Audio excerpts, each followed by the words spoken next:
국민TV에 거는 기대가 큽니다. 진보정의당 노회찬 대표입니다. 원래 저는 이 자리에 오기 전까지 TV라 그러면 텔레비전의 약자로 생각했는데 TV가 태권부의 약자구나. 예, 국민을 지켜주는 태권부의로 거듭나시길 바랍니다. 축하드립니다. 태권부의 국민TV, 세상을 정의롭게 만들겠습니다. 미디어 협동조합 국민TV 조합원 가입으로 동참해주세요. 홈페이지는 포털 사이트에서 미디어 협동조합 국민TV.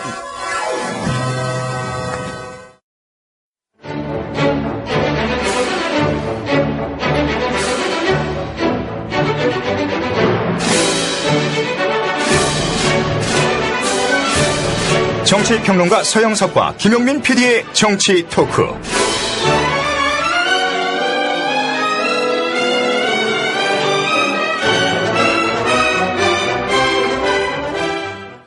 예, 존경하는 애청자 여러분, 그리고 1만 조합원 여러분, 반갑습니다.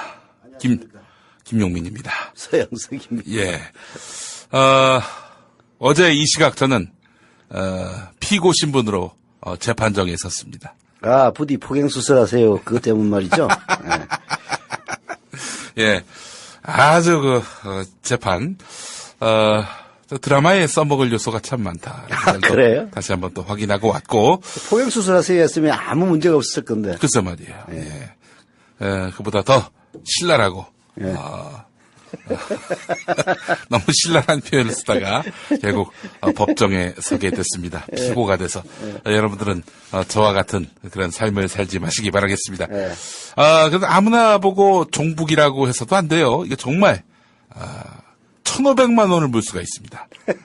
야, 사실은 제가 통합진보당 사태와는 무관하게 이정희 대표가 참 여러모로 이 에너지를 주네요. 그렇죠. 대선 때도 그랬고 이번에 변희재 씨가 1,500만 원을 물게 됐는데 한 1,500억을 무는 것 같은 그런 감회를 또 주더라고요. 예.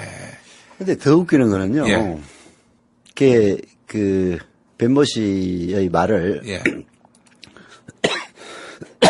인용해서 보도했던 매체들도 뭐 1,000만 원, 800만 원 네. 이렇게 맞았다는 사실입니다. 예. 위중하네요. 네. 아니 인용 보도했는데도 인용 보도에도 그렇게 물 수 있습니까? 그게 이제 정도에 따라서 네. 달라지는데 이게 굉장히 재미있습니다. 예. 사실 보도를 했을 경우와 예. 논평 보도를 했을 때 명예훼손의 정도가 완전히 달라져요. 아, 그래요? 그럼요. 실제로 이번 판결에서도 예. 김진 씨라고 중앙일보 논설위원은 예. 그와 유사한 얘기를 자기 칼럼에서 했는데 예. 무죄 받았습니다. 왜? 논평은 의견이니까. 의견은 괜찮아요. 예. 그러나 사실을 적시하는 보도에서 예.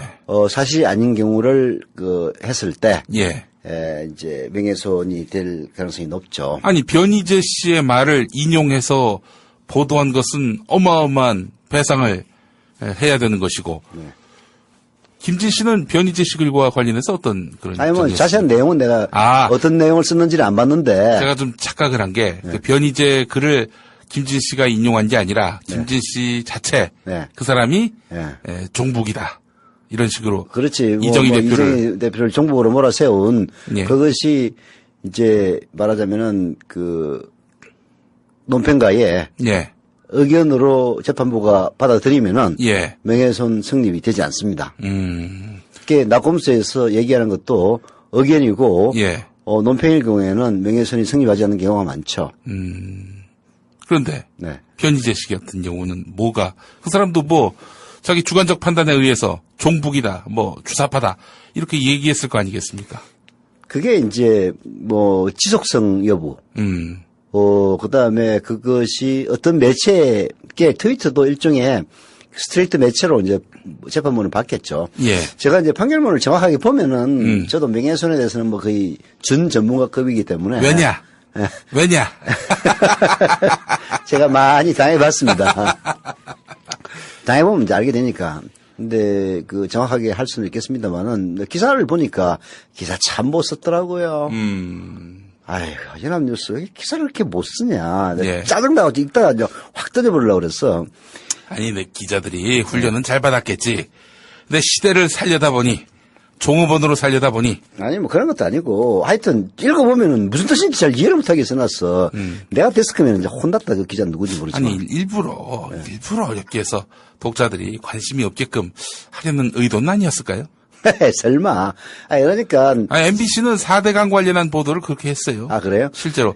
재판부가 베니제 씨에게, 베니제 씨 인용버에게 각각 얼마씩 지급하라고 판결했다 하면 그만 안 해요. 예. 근데 연합뉴스 그 기사를 읽어보면은 도대체 누가 누구에게 돈을 주라는 건지 이게 좀 불분명해요. 그래서 처음에 한참 읽다가 도대체 무슨 얘기야? 제목을 보니까 재판부가 판결을 했다는 것 같은데. 네.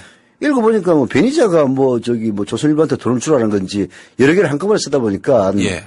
헷갈려가지고 읽다가 확 짜증나가지고. 그게 이제 저도 신문쟁이 기지를 못 버려서 그래요. 예. 데스크로 앉아있을 때 기자가 쓴 기자 보고 바로 전화를 해가지고 야, 이 새끼야! 이것도 기사라고 썼어? 하면서 그냥 조진 경우가 많거든요. 저도 복 받을 겁니다. 예. 아니, 사실은 근데 그렇게 욕을 먹음으로써 네. 기자가 성장하는 거지. 네. 이런 기사를 쓰면 안 되겠구나. 아니, 물론 이제 저도 많이 그런 소리를 들었죠. 예. 오죽하면은 예. 초연병 기자 시절에 사표를 써가지고 네. 가슴에 넣고 다녔습니다. 근데 저를 괴롭히는 예. 저희 고등학교 선배이자 존경하는 기자이기도 합니다만은 네. 하도 저를 갈구어가지고 예. 내가 정말 훌륭한 기자가 돼서 네 얼굴에다가 내 사표를 던지고 말 테다 이런 생각으로 이제 다닌 적도 있죠. 우선 침을 먼저 뱉고 그다음에 사표를 던져야지. 침 뱉는데 그 장난 같았구나. 제가 그런 생각을 했어서. 예. 근데 그때 그 선배의 갈굼이. 예. 아니, 침을 먼저 뱉고 사표를 던져야 얼굴에 붙을 거 아니겠습니까? 그런 고민을 실제로 전 했었습니다. 예. 침을 먼저 뱉고 예. 던진다. 예. 근데 이제 대부분 세월이 지나보면요. 그런 고통의 시절이 오늘날 크게 성공하지는 못하지만, 오늘날의 자기 자신을 이 자리까지 끌고 오게 만든 원동력이 아닌가 하는 그런 생각이 들어요. 나이 들면 드는 생각입니다. 예. 근데 전 사실은 불성실과 관련한 그런 야단을 맞았다. 네. 그러면 그에 대해서 이론의 여지가 있습니까? 뭔가 열정을 다하고 새로운 아이디어를 내가지고 방송을 좀 혁신시키는 그런 노력만 하면 이 양반이 막 불러다 놓고 야단을 치고 이랬어요. 아주 그래가지고 정말 좀 보수적인 분이었던 모양이구만요. 물론 이제 사실 그런 새로움을 추구하는 것이 그 양반 보기에는 좀 걱정이 되고 또 우려가 되고 선배로서 또 그런 높아심도 좀 있을 것이고 지금 생각해 보면은 이해가 가는 부분도 있었지만은 그냥 사정없이 욕을 하니까 아주 그랬던 생각이 나는데 여하간 얘기가 좀 너무 길어졌어요. 우리가 얘기를 하다 보면 항상 이렇게 번져요. 번집니다. 예. 자, 지금 여러분께서 함께하고 계시는 방송은 서영석 김용민의 정치 토크입니다. 이 방송을 생방송으로 접하실 수 있습니다.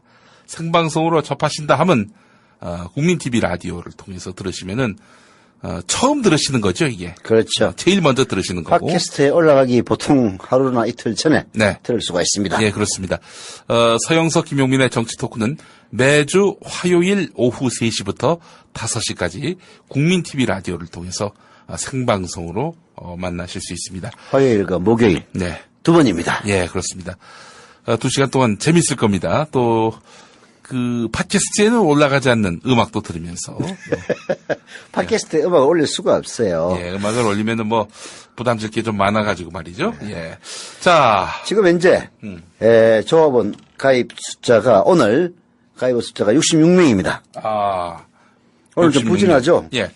자, 오늘 저희 시간에 100명을 돌파했으면 합니다. 네. 여러분들 많이 참여를 해주시면은. 자, 마지막으로 이제 66명째 오늘 가입하신 분은 경북 구미시 광평동에 사는 김은숙님입니다. 김은숙. 네. 제가 이 발음이 안 좋아가지고 금은 할 때 은자입니다. 예. 김은숙님 감사드립니다. 예. 아까 저희 어나더 타임까지 소개해드린 분이 어디 가셨어? 응? 아니 뭐야 이거? 김잔디님까지 소개를 해드렸는데, 5월 16일. 오늘 5월 16일 맞죠? 예. 그새 또 이렇게, 많은 분들이 또. 하나, 둘, 셋, 넷, 다섯, 여섯, 일곱, 여덟, 아홉, 열, 열하나, 열둘, 열세, 열네, 열다, 열여, 17명이 가입하셨네요. 그렇습니다. 소개를 좀 해드리겠습니다. 예. 전북 군산시 나온이동의 방기준님, 오성산 도사. 오승산 도사님이시구만. 도사님, 우리, 방도사님, 감사합니다. 네. 그리고, 부산 금정구 구서 이동의, 배추신나비, 김효담님. 아이고, 이름들이 아주, 상당히 좀, 신묘막측합니다. 배추신나비. 그리고, 오빠 밑쥐, 필명 쓰시는 이근영님은 인천 남동구 논현동에 살고 계십니다. 남동구에도 논현동이 있네요. 그렇습니다. 남동구가 원래 좀 이 공장지대가 많은 데였다고 제가 생각했는데. 지금은 날로 발전하고 있습니다. 아, 그래요? 나도 예. 이근영님이 아마 그곳에 계시느라고 논현동의 집값이 더 올랐다는 그런 소문도 있습니다. 예. 그리고 게으른 사람이라고 이제 자칭하시는 쓰시는 우리 조휘행님. 예, 뭐 경남이 아니고 경기도 경기 성남시 중원구 은행 2동에 사십니다. 조휘행님 감사합니다. 게으른 사람이라고 하지만 통상 이렇게 얘기하는 분들이 부지런한 분들이에요. 그렇죠. 예. 진짜 게으른 사람은 보통 부지런하다고 그래요. 예. 이명 뭐 이런 분들. 예, 그렇습니다. 예. 조휘행님 그런 의미에서 출자금도 제일 먼저 또 납입해 주실 거라는 그런 믿음이 또 있습니다. 예. 뭐 그런 믿음이 있다. 예. 그리고 부산시 부산진구 전포 이동에 김지영님 고맙습니다. 풀이라는 아이디를 만드셨습니다. 고맙습니다. 아이고 제 고향이네요. 어디에? 강원도 춘천시 오. 산홍동. 산홍동은 아마 저 소양교 북쪽일 겁니다. 화천 소양댐 가는 길 맞죠? 예. 산홍동 거기 또 이제 제가 알기로는 MBC 라디오 송신소도 있고. 김찬호님, 오비김님, 고맙습니다. 그리고 지민 아빠이신 우리 김성준님도 감사합니다. 부산 서구 서대신동 3가. 네. 이렇게 또 함께 하셨고요. 아유, 벌써 또 이렇게 출자금을 보내주셨습니다. 고맙습니다. 보내주셨어요? 예, 그렇습니다. 그렇지. 네. 이 색깔이 출자금을 넣었다는 색깔이죠? 그렇습니다. 출자금을 넣으면요, 색깔이 달라져요. 그렇습니다. 네. 경기도 성남시 분당구 이매동에 우리 오인성님, 5월 울지 말고 웃자. 네. 네, 그렇습니다. 참 울 일들이 많아요, 또. 네. 또 주요 기념일, 광주민주화운동 기념일도 있고, 노무현 전 대통령 서거일도 있고, 그리고 어린이날도 있고 말이죠. 어린이날에 왜 울어요? 아유, 애들이 너무 보채서 울고 싶을 때가 있어요. 맞아. 애들이 다 어리지. 예, 그렇습니다. 예. 자, 우리 남인성님 감사합니다. 그리고 김은정님, 제인맘님이신데 광주 서구 금호동에 이렇게 살고 계십니다. 아이고. 자, 그리고 울산시 남구 야음동. 야음동. 야음동. 야음을 틈타. 할 때 그 네. 야음입니까? 아유, 좀 좋은 의미로 좀 해석을 하지. 근데 울산 쪽에 제가 알고 있기로는 야동초등학교라고 있는 걸로 알고 있어요. 네, 그래서 그 학교가 뭐 이름을 바꾸려 했다는 얘기도 있는데. 장중초등학교를 바꾸는 거 아니야? 예, 박기선님 감사합니다. 아이고 문경에서 경북 문경시 점촌동에 우리 윤명섭님 감사하고 대구시 북구 침산 이동에 남송이님 계시고 네. 침산동에 또 CBS 라디오 그 송신소가 있습니다. 예. 강원도 원주시 단구동에 오종은님 감사합니다. 그리고 서초 사동에 윤혜민님 고맙고 네. 그리고 수원시 영통구 메탄사동에 조영진님도 감사합니다. 그리고 대구 달서구 이곡일동에 우리 박유춘님 가인맘으로 이렇게 또 아이디 쓰고 계시는데요. 자 그리고 경북 구미시 광평동에 명해당이라는 필명 쓰시는 김은숙님. 겸쌤이라는 그런 닉네임 쓰신 거 봐서는 현재 교사신가 싶습니다. 김현겸님, 네. 충북 제천시 의림동에서 이렇게 또 참여해 주셨습니다. 정말 감사합니다. 참 저희가 이런 사랑을 받으면서 점점 성장하고 있는데 네. 사랑뿐만 아니라 큰 기대를 안고 있는 만큼 기대에 부응하도록 하겠습니다. 자 오늘 첫 번째 이야기. 현 정부 출범 이래 최초의 차기 대권주자 여론조사 결과가 나왔습니다. 근데, 처음에 좀 깜짝 놀랐어요. 네. 근데 보니까 호남에서만 조사를 아, 하셨네. 호남에서만 조사한 거예요? 예. 호남 민심 조사입니다. 아, 그렇군요. 네. 아, 그랬구나. 아니, 난 사실, 야, 이거, 박근혜 정권 출범한 지 이제 뭐 석 달 돼가나요? 네. 벌써 차기 대권 주자가 나와가지고, 네. 야, 이게 참, 노무현 대통령 때도 이렇게 뭐 적어도 1년은 지나서 차기 대권 주자 여론조사가 나왔던 것 같은데, 벌써 이렇게 나왔나 싶었더니, 알고 봤더니 호남 여론조사였군요. 그렇죠. 이제 호남의 민심이 과연 어떻게 변하고 있느냐. 예. 특히 5.4 전당대를 계기로, 또 안철수 의원이 국회에 본격적으로 했다는 것을 계기로 과연 이제 민주당과 안철수의 관계가 어떻게 될 것이냐.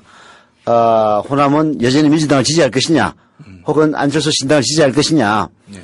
또 호남 사람들은 민주당의 차기 대권 후보로 안철수를 선호할 것이냐, 아니면은 문재인이나 박원순 이런 사람들을 선호할 것이냐, 이런 것들은 이제 흥미가 가는 분야고요. 지금 조사한다고 해서 뭐 현 정권에 대해서 큰 결례는 아닐 것 같네요. 예. 만약에 지금 차원에서 네. 차기 대권 주자 여론조사가 나온다면 어떨까요? 뭐 보나마나죠. 얼마 전에 이런 조사는 했어요. 야당 지지자를 상대로 혹은 여당 지지자들을 상대로 차기의 지도자를 누구라고 생각하느냐. 이건 나왔죠. 예. 여기서 야권에서는 안철수가 1위를 했고요. 한 30% 안팎을 받은 걸로 기억이 납니다. 정확한 데이터. 그 여론조사 기관 리서치 뷰가 네. 휴대전화 여론조사한 거 말씀하시죠? 예. 요거 보니까 범야권 차기 지도자 적합도. 예. 그렇죠. 나왔네. 1위. 예. 안철수 33.1%. 네. 2위 문재인 26.1%. 그리고 3위 박원순 17.8%. 그 뒤를 이어서 손학규 4.9, 김두관 2.8, 정동영 3.1, 기타가 12.3. 네. 이렇게 나왔습니다. 근데 더 재미있는 것은요. 예. 새누리당 지지층을 대상으로 한 조사입니다. 예. 1위가 제가 전에 말씀드렸습니다. 예. 김무성 예. 29.8. 네. 그리고 오세훈. 아닙니다. 정몽준 17.3. 그리고 오세훈이 15.6. 다음으로 김문수 9.1. 홍준표 6.2. 네. 그리고 이완구 4.3. 네. 기타가 17.7. 이거를 보면서 아무리 저희 저주가 한번 통하긴 했습니다만은 예. 이 다음 선거에서는 안 통할 것 같아요. 예. 이게 무슨 얘기냐면은 새누리당 후보를 보세요. 김무성이 1위를 하고 정몽준, 오세훈이 2위, 3위를 했다는 거, 김문수가 4위를 이었다는 거는 정말 인물이 없다는 얘기예요. 예. 근데 반면에 야당은 이른바 빅3, 예? 안철수, 문재인, 박원순. 예. 지난 대선에서 무려 48%를 득표한 문재인 의원도요, 야권에서 2등이에요. 그 다음에 서울시장으로서 상당히 많은 인기를 갖고 있는 박원순 시장도 현직이라는 약점이 있기 때문인데 3위예요. 예. 자, 보세요. 안철수, 문재인, 박원순에 여기다가 김무성을 끼워 넣어 보세요. 네. 사실 이 사람들은 예의상 여야를 갖다 합친 여론조사는 안 했는데 했다면은 1, 2, 3위는 야권 지도자 1, 2, 3위 그대로고 그 다음에 아마 여권 1위가 나올 겁니다. 예. 빨간자예요. 아니, 이 조사를 왜 안 하나 몰라. 저희 국민TV가 TV 개국하면은 할 겁니다. 최초로 네. 차기 대권 주자 조사를 하겠습니다. 이 여론조사 비용이 만만치 않습니다. 돈 이게 들여서. 제대로 하려면 제가 알고 있기로는 네. 3천만 원 들어가는 걸로 알고 있습니다. 우리는 제대로 들여서 할 겁니다. 네. 야미로 하면요. 네. 300만 원 할 수 있어요. 30만 원도 된다고 하는데. 30만 원. 30만 원짜리는 뭐 퍼센티지 미리 정해주면 맞춰준다고 하더라고요. 예, 저희 국민TV가 개국을 하면은 개국 첫 뉴스로 차기 대권 주자. 차기 대권 주자 1위로 네. 누구 씨가 네. 누구 씨가 네. 근데 사실은 제가 앞서 좀 이야기한 걸 좀 정정하자면 네. 어느 현직 대통령이 네. 있는 취임하고 직후에 차기 대권 주자 여론조사를 예의상 네. 안 하지요. 한 1년 지나야 뭐 그때부터 하게 되는 것 아닌가 이렇게 또 추정도 했고 또 제가 전에 본 적이 없는 것 같다라고 말씀드렸는데 네. 있었어요. 있었어요? 1992년에 네. 월간조선 1호로가 네. 차기 대권 주자 1위 이렇게 1992년? 네. 92년? 93년. 93년? 93년 1호로. 그러니까 대선 직후죠? 네, 그러면은 93년이면 김영삼이 저기 당선되고 나서네? 네. 네. 1위가 누군지 아십니까? 몰라요. 당시 1위.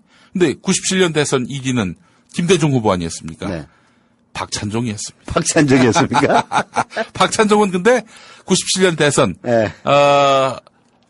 출마는 했습니까?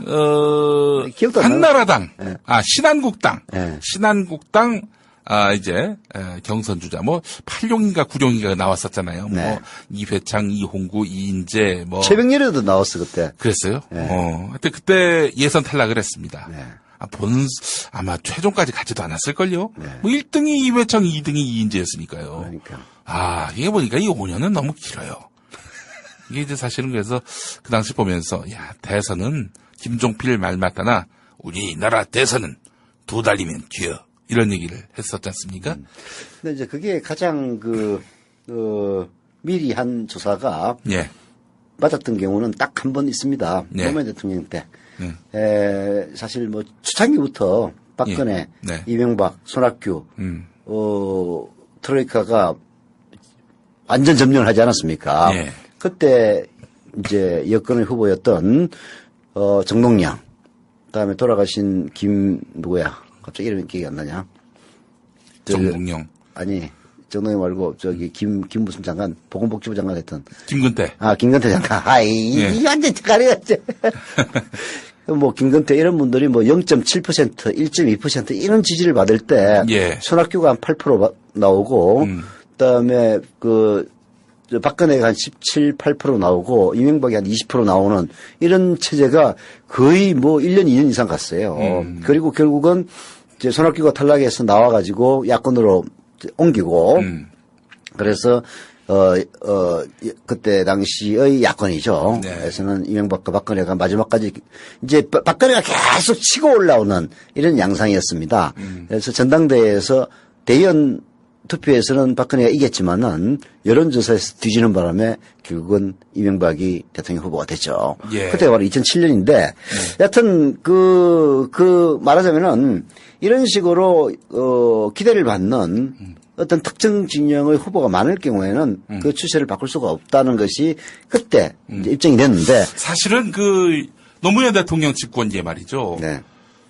솔직히 얘기해서 말씀하신 대로 이른바 당시 여권으로서는 뚜렷한 차기 주자가 보이지 않았던 그런 때였고, 근데 사실은 열린우리당이 여당이었던 노무현 대통령 때가 아니더라도 직선제 개헌 이후를 보게 되면은 현직 대통령과 그렇게 친하지 않는 사람들이 차기에 항상 당선됐어요. 네. 예를 들면은 노태우 때는 전혀 살아온 결이 달랐던 김영삼이 차기 대권 주자가 됐었고요. 김영삼과 또 거의 정치적 앙숙지간이었던 김대중이 그 다음 대권을 차지했고, 또 김대중 대통령과 같은 당이긴 했지만은 역시 살아온 결도 다르고 지역도 달랐던 노무현 후보가 당선이 됐고, 더 말할 나위가 없는 이명박과 박근혜의 한나라당과 대립각을 세웠던 그런 노무현 대통령 아니었습니까? 네. 따라서 그 다음 대권은 이명박이었고, 또 이명박과 지속적인 대립 관계였던 박근혜가 다음 대권을 이어받았단 말이죠. 지금 그러면은 김무성은 안 되겠네. 그렇지, 그러니까 그 패턴대로 본다면은 네. 김무성이 지금 새누리당 1위라면은 이건 좀 상당히 그러니까 서영석의 저주가 다음엔 안 통하겠다. 안 통한다 이런 얘기예요. 보세요. 제가 보기에는 안철수, 문재인, 박원순 3강이 1, 2, 3위를 차지하고 네. 여권 인사들이 그 다음을 쫓아오는 그래도 0.5% 이렇게는 안 나올 거예요. 왜냐면은 제가 항상 콘크리트 지지율. 그렇죠. 영남 그리고 보수라는 지지는 그렇게 만만하지는 않습니다. 그래도 워낙 인물이 없다 보니까 네. 이 세 명을 쫓아오기는 힘든 네. 여권에서 1위 하는 후보가 박원순을 넘기 힘드는. 네. 박원순 시장은 본인이 오늘 어디 무슨 토론에 나가서도 그 얘기를 하셨어요. 예. 누가 물어봤는지 모르겠는데 아주 그냥 빼딱하게 물어봤더만. 예. 아니, 안철수와 손을 잡고 뭐 신당을 창당하면 어쩌고 저쩌고 이렇게 얘기하니까 예. 박원순 시장 말 사람 바람 불어넣지 마시오. 서울시 하나만 하더라도 머리 아파 죽겠는 사람인데 내가 꼭 굳이 욕심이 있다면은 보궐선거로 당선됐으니까 서울시가 한 번 더 해봤으면 좋겠어. 이렇게 답을 했어요. 아, 그게 정답 아닙니까? 정답이죠. 그래서 이제 이 현직 시장이라는 것이 플러스 요인이면서도 일종의 리스크입니다. 이명박도 시장을 딱 그만두고 나서 차기 대권 후보군에 들어갔고 들어가자마자 박근혜를 눌렀습니다. 예. 그랬는데 그런 꼭 그렇진 않습니다. 청계천을 완성한 다음 네. 치솟았고요. 아닙니다. 죄송합니다. 그래도 고건이 항상 1등이었고요. 아 그랬나요? 고건 씨가 어느 순간에 2위로 뒤처지다가 그러니까 처음에 1등하면 안 된다니까. 처음 1등한 게 좋지 않구나. 마라톤에서도 처음에 1등 하던 사람은 대충 가면 보이지도 않아요. 선두 그룹에 들어가는 건 중요하지만은. 자, 그렇다면 우리 서영석 이사님 말씀은 김문성은 뭐 아예 뭐 거론조차 될 필요가 없다라는 입장이신 것 같고 안철수 후보가 지금 뭐 선두인데 합쳐서 선두인 것 같고 그 문재인 아니면 박원순이다 뭐 이런 얘기 아닙니까? 아이 자꾸 그런 얘기를 하니까 저기 안철수 지지자들이 저를 싫어하지. 네. 그렇지 않아요. 그때 그 구조가 다릅니다. 이명박, 박근혜, 손학규가 3강을 형성했던 예. 그 구조에서는 사실 뭐 정확하게 기억은 잘 안 납니다만은 계속 이명박이 1위였어요. 그리고 박근혜가 가장 근접하게 쫓아갔던 게 그때 한나라당이죠. 한나라당 전당대회 직전입니다. 그리고 한나라당 전당대회에서는 대의원 투표에서 이겼죠. 그래서 그 대세라는 거를 이런 식으로 형성이 되면은 사실 넘기가 어려운 그런 측면이 있습니다. 그래서 지금 안철수가 1위를 하잖아요. 예. 그러면 상당 부분 이어질 가능성이 있어요. 다만 이제 안철수에게는 한 가지 약점이 있죠. 예. 당이 아니라, 그 민주당이 아니라는 점. 민주당에 들어올 가능성은 없나요? 그게 뭐 해체 모여 이 방식이 될지는 모르겠습니다만. 해체 모여 될 거라고 문성근 또 선배는 또 그렇게 생각하고 있지 않습니까? 그렇죠. 아니 이제 우선 누가 생각해도 민주당이라고 하는 나름대로의 호남 기득권을 갖고 있는 정당 속에 안철수가 들어가면은 과연 제대로 계획을 해낼 수 있겠느냐 이런 의구심은 다 들게 돼 있는 거란 말이에요. 그럼 차라리 해체 모여를 하면은 그보다는 훨씬 더 쉽지 않겠느냐 네. 이런 생각 때문에 하는 건데 오늘 그 시사전널 여론조사 예. 호남만을 상대로 했어요. 전남북 강주. 예. 에서도 보면은 저기 안철수 후보. 네. 조사 내용을 좀 소개하자면 먼저 소개를 하고 갈까요? 예, 예. 중요한 것부터 소개해 주세요. 예. 시사저널이 미디어 리서치하고 조사한 내용인데요. 네. 어디 갔냐? 여기에.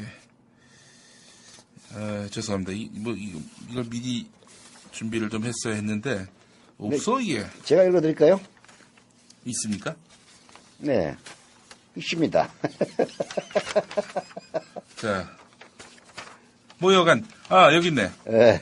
지역 주민 500명을 대상으로 여론조사를 실시한 건데, 네. 뭐 그거밖에 없어. 전화로 했겠죠. 예. 95% 신뢰 수준에서 플러스 마이너스. 자, 여기서 보면요. 호남인들의 의식 구조. 예. 안철수가 대통령감이라고 생각하느냐? 예. 라는 질문에 대해서 yes! 라고 답변한 사람이 60%. 예. no! 라고 답변한 사람이 40%입니다. 예. 자, 호남 사람들이 결국 안철수 의원을 대통령감으로 생각하는 사람이 6대4로 더 많다는 얘기죠? 예. 그래서 한 사람 한 사람 해봤어요. 예. 그러면은 차기 대권 주자로 나온다면 누굴 지지하겠느냐? 역시 안철수가 1등입니다. 예. 압도적으로 1등이에요.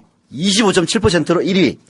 2위는 문재인일 텐데 몇 퍼센트? 6.3%입니다. 6.3%. 25.7하고 6.3은 4배 차이입니다. 예. 4분의 1 정도 되는군요. 근데 그 다음은 행편무인지경이에요. 박원순이 3등인데 0.8%입니다. 네. 그러니까 문재인 아니면 안철수인데 안철수가 4배 이상 지지를 많이 받고 있는 거죠. 예. 그러나 여기 함정이 딱 하나 있습니다. 예. 모른다. 모른다. 라는 사람이 41%. 모른다라는 사람을 좀 처음 들어보는데. 예. 모른다가 1등이야. 못이야.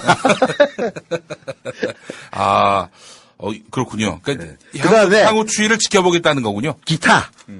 이건 기시도 있네. 기타가 3등입니다. 23.7%. 그러니까 이게 지금 보니까 네. 업다시 같은 경우는 1.4%인데 업다시도 있어. 김한길 씨 0.6%보다 많아요. 업다시가 더 많아. 박원순 시장보다 많아요. 업다시가. 업다시가. 호남 사람들, 전라남도, 전라북도, 그리고 강주시, 광주광역시의 사람들은 최소한, 문재인 의원보다는 안철수 의원을 훨씬 더 선호하고 있다. 이런 결론이 있죠. 네. 뭐 지금 추세로 보면은 안철수 의원이 좀 힘을 얻고 있는 형국이죠. 총선에서 뭐 큰 표차로 이겼고 또 정계에 복귀를 했고 또 뭐 지금까지 당선 이후로 무난한 행보를 또 보이고 있는 게 또 안철수 의원인데. 네. 자, 그렇다면은 지금 모른다 41% 이렇게 나왔다면은 좀 더 향후 추이를 지켜보겠다. 될 사람 밀어주겠다. 네. 뭐 이런 걸로 해석이 되는 것 같습니다. 그렇죠. 41%는 제 대세 추종자라고 봐야죠. 예. 안철수가 되시면 안철수에게로, 문재인이 되시면 문재인에게로 갈 건데. 근데 대세 추종자라고 하면 듣는 분들 기분 나쁜가요? 전략적, 관망자. 전략적 선택자. 오케이, 뭐 이렇게 오케이. 얘기를 해줘야지. 그래 또 조합원도 늘고 말이죠. 그렇죠. 이거하고 이제 유사한 조사가 예. 안철수 신당이 출연할 경우 어느 정당을 지지하겠느냐. 그거 똑같은 거 아니에요, 그죠? 예. 안철수 신당이 압도적으로 1위입니다. 이건 더해요. 44.1%입니다. 그건 결국 이제 민주당에 대한 어떤 불만의 표시다 이렇게 봐야 그렇죠. 되겠죠. 2위는 민주당인데 더블 스코어입니다. 24.7%. 허허. 여기도 업다당이 하나 있네요. 업다당은 20%입니다. 원내 교섭단체도 구성할 수 있을 만한 없다가 호남에서는 호남만 나가면은 예. 근데 이제 지금 보면은 예. 글쎄요. 그럼 안철수 신당이 정말 깃발을 든다면 네. 호남에서 이렇게 탄력을 받을까요? 몇 가지 더 조건이 좀 충족돼야 할 것 같다는 느낌이 드는데요. 당연하죠. 그게 이제 이런 여론조사는 첫째, 민주당에 대한 실망이라고 하는, 호남 사람들의 정서가 바탕에 깔려 있습니다. 예. 말하자면은 민주당 리스크인 셈이죠. 예. 사실 박원순 시장이나 문재인 의원이나 민주당 소속 아닙니까? 예. 그래서 민주당 리스크로 일정 정도 점수가 깎이고 있는 이제 그런 부분이 있죠. 예. 민주당이 얼마나 호남인들에게 사실 호남을 기반으로 하고 있는 정당임에도 불구하고 불신을 받고 있느냐 예. 하는 점은 지지 후보로 할 때는 안철수 의원이 1위로 23%를 차지했지만은 예. 문재인 의원도 한 6.8%로 4분의 1 수준이긴 하지만은 따라가고 있잖아요. 예. 따라가는데 지지 정당 면에서는 사실 지지 정당 면에서는 더하고 그래도 좀 낫구만. 결국은 민주당이 안고 있는 그 후보군들, 예. 민주당적을 갖고 있는 후보들에 대한 실망, 그리고 그것도 민주당에 대한 실망 이런 것이 합쳐져 가지고 상승 효과를 불러일으킨 것이 아니냐 이렇게 해석이 되네요. 예. 우리 게시판에 올라온 글 중에 두 개 글이 가장 눈에 띕니다. 네. 두 개의 글이 눈에 띄는데 네. 후보가 좋으면 뭐합니까? 컴퓨터 조작으로 당선자가 뒤바뀌면 뭐 이렇게 나온 것도 있었고 네. 모르는 소리 하지 마십시오. 다음 대선은 국정원이 누구를 지지하느냐에 달려 있어요.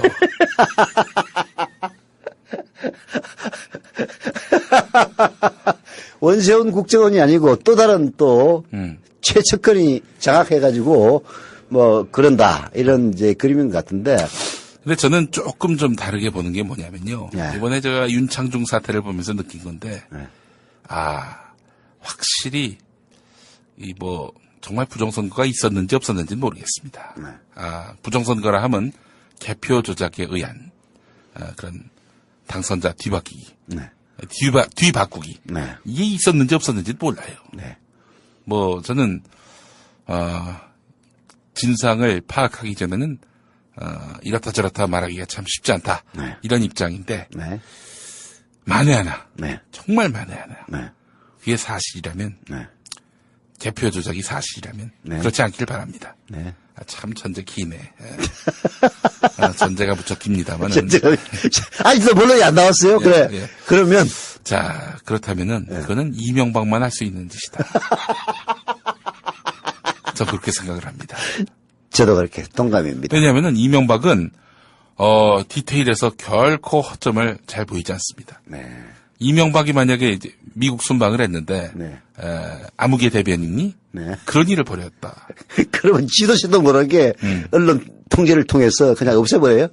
보도가 일단 안 될 것이고 보도가 안 어떤 되고. 식으로든 설령 그것이 사실이라 하더라도 어떤 방법으로든 거짓말을 하든 뭐 온갖 뭐 트릭을 쓰든 그냥 구설수 논란으로 그치게 만들 것입니다. 근데 박근혜 대통령 스타일을 보니까 네.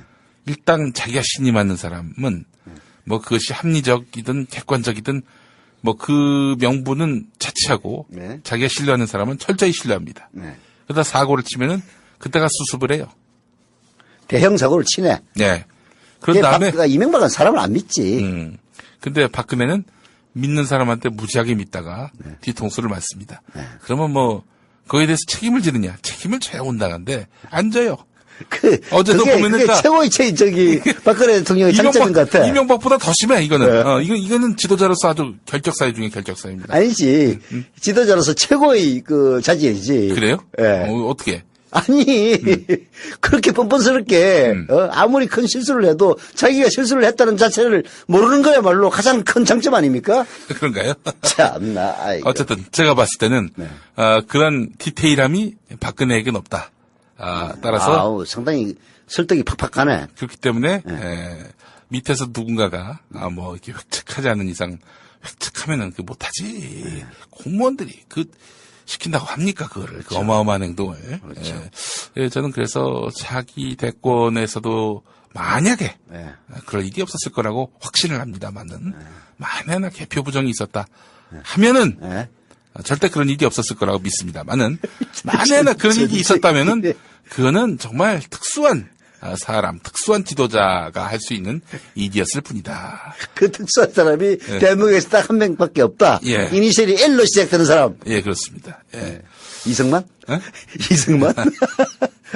맞다. 이승만도 왔잖아. 예? L로 시작하는 사람은 부정 많이 했잖아. 예, 그렇습니다. 두 분은 교회 장로입니다. 친미주의자입니다. 그것 때문에 밧줄 끊겼죠. 아니, 뭐 그 주간 프로그램 진행이어서 뭐 밥줄을 끊기는 뭐 그런, 비극까지는 가지 않았습니다. 야, 다소 타격을 받았겠네. 아니, 뭐, 그게 또 저의 이름을 알리는 같은 효과도 좀 있었습니다만은 약간 좀 기분은 더럽더라고요. 자, 하여간 참, 그래서, 제가 봤을 땐 말이죠. 네. 뭐, 이런 일들이, 없어야 되겠지만은, 있다 손 치더라도, 이거는 정말 특수한 경우였다. 이런 생각이 드는데, 좀 그래서, 이런 낙심, 회의, 이런 것들은 정말, 뭐랄까요. 선거 결과를 뒤바꾸는 그런 것 이상의 효과를 거두고 있는 것이다. 그렇지 그렇죠. 않습니까? 예, 멘붕을 시키는 것 자체가 사실은 그 농간에 넘어가는 거죠. 그렇습니다. 이럴 때 절대 절망하지 말고, 낙심하지 말고, 멘붕에 빠지지 말고, 빠졌더라도 빨리 헤어나와서 새로운 희망을 만들어야 될 텐데, 그렇죠. 민주당은 좀 시간이 걸릴 것 같습니다. 민주당은 아직도 혼수 상태인 것 같아요. 예, 그렇습니다. 한번 좀 더 이제, 고초를 겪어봐야 될 것 같고, 국민 TV를 통해서 새로운 희망을 만드시는 것이 어떨까, 이런 생각을 해봅니다. 여기는 그렇죠. 뭐, 조합원이 많으면 많을수록, 어떤 특정인에게 뭐가 몰리는 것이 아니라 모든 조합원들이 함께 이제 주체적 주인의식과 사명감을 갖고 키워나가는 밑으로부터의 언론혁명이기 때문에 저는 우리끼리 잘 먹고 잘 살 수 있다. 네. 저는 그 확신을 현실로 만들 수 있다고 생각을 해요. 예. 자, 하여간 여러분들 희망에서 빨리 절망에서 빨리 헤어나오셔서 새로운 희망을 함께 만들었으면 좋겠다는 마음을. 희망에서 빨리 벗어나올 사람은 박근혜 대통령과 그 주변에 있는 사람들입니다. 예, 그렇습니다. 예. 행여나, 이 시간만 지나면 뭐 어떤 큰 사건이 터져서 국면이 전환되면 살 길이 있지 않을까 싶은 그런 마음을 갖고 계신 김포에 사시는 윤모 씨. 예. 남양유혹과 같은 심보를 가지면 안 됩니다. 예, 그 앞에 우유가 배달됐더만 우유 먹고 속 차리시고 빨리 미국 가서 응당한 조사를 받으시기 바라겠습니다. 네. 자, 노래 나가는 사이에 또 여러분들의 조합원 가입을 기다리겠습니다. 두 팔 벌려 환영합니다. 두 팔 벌려. 예. KUKMIN.TV 국민 TV 홈페이지 들어오셔서 좌측 상단 배너 클릭해 주시기 바랍니다. 예, 뭐 오늘 5월 16일입니다. 군사 쿠데타가 있었던 날이고 이걸 무슨 혁명이라고 이야기하는 정말 참 그런 정말 상식 밖에 후한무치한 사람들 있죠. 네, 상식 밖의 분들이 너무나 많은 세상에 우리가 살고 있고 또 그런 인간들이 부끄럽지도 않은지 고개를 버젓이 들고 다니는 29만 원 할배 말이죠. 예, 그렇습니다. 네. 자, 그래서 여간 우리가 희망을 새롭게 만드는 일 동참하셨으면 좋겠다는 생각이 들고요. 네. 이승철의 그런 사람 또 없습니다. 이 노래 들으면서 저희가 또 그런 사람 또 없습니다. 예, 김포의 사람 그 사람 얘기하는 거예요? 또 저기 어디? 저기 서울 그 논현동 사는 내곡동 살려다가 못 살고 그분 논현동 사는 그 인간 생각하면서 그런 사람 또 없습니다.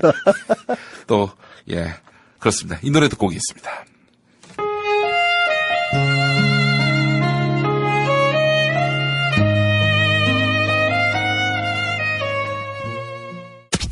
네.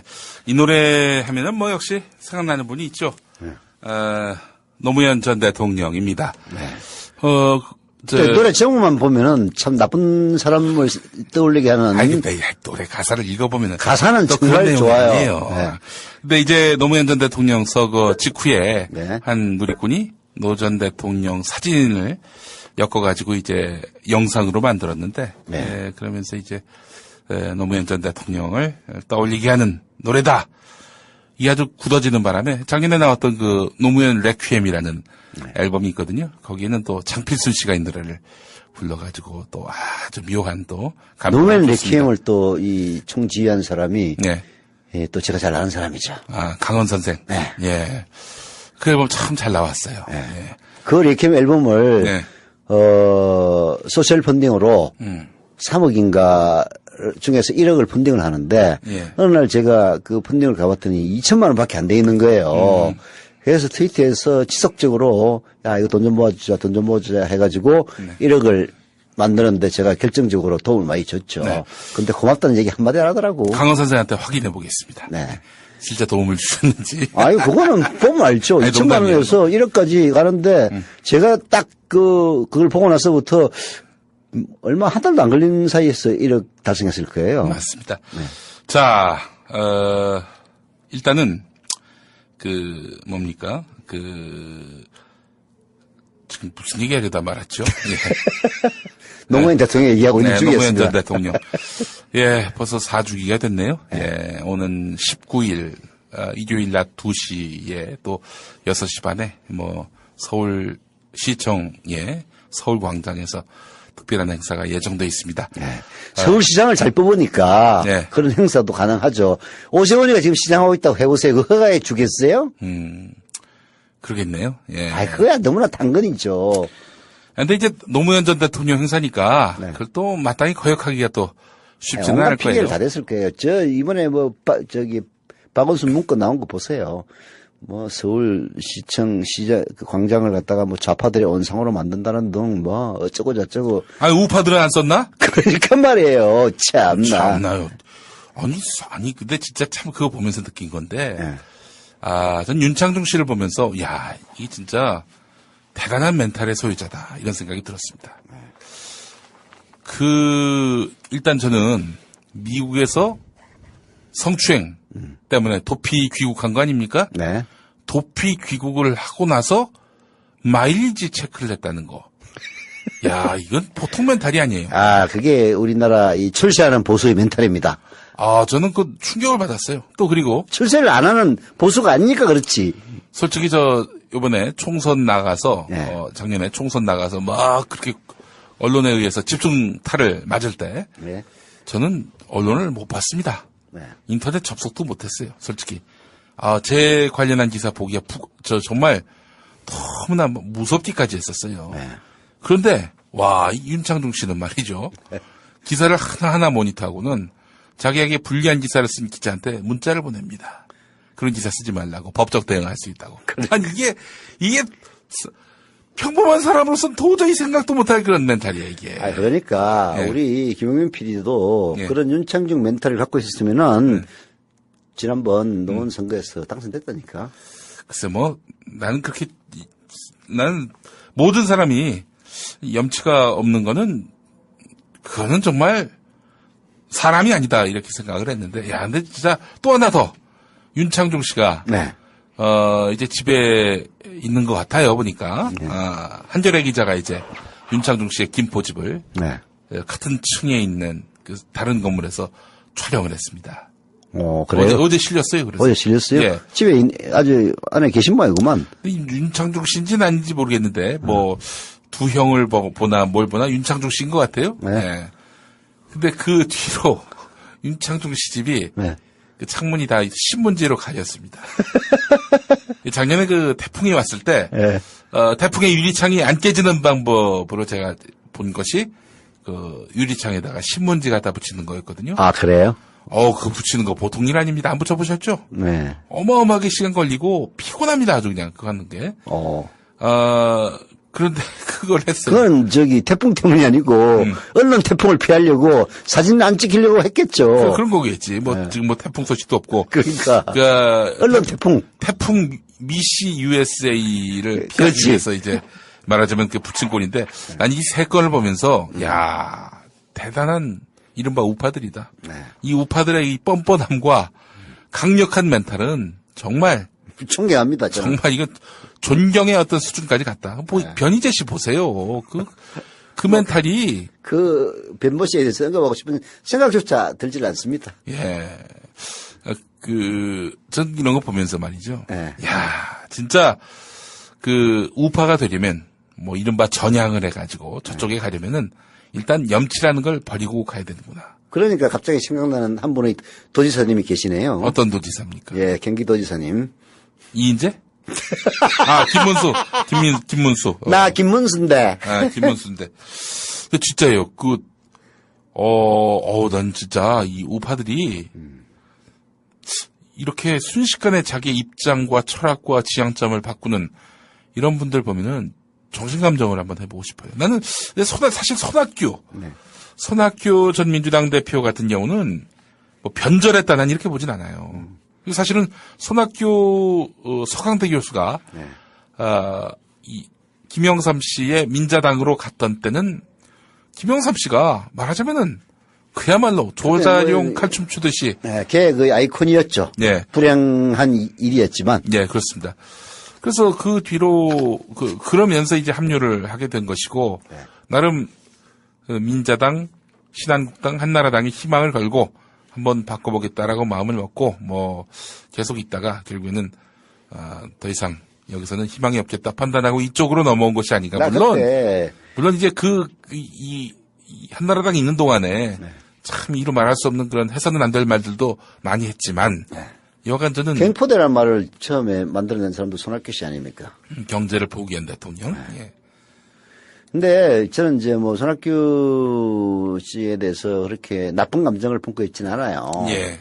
사람이 참 좋습니다. 이게 만나보면은 보수라고 하는 사람들 전부가 다 그렇지는 않습니다만은 아까 얘기했던 그런 강력한 철면피적인 정신으로 무장해서 뭔가 출세라고 하는 목적을 달성하기 위해서는 수단과 방법을 가리지 않는 바퀴벌레와 같은 그런 집요함, 끈질김, 안면 철판 신공 이런 것들이 다 있는데 손학규 의원은 전혀 그렇지 않아요. 예.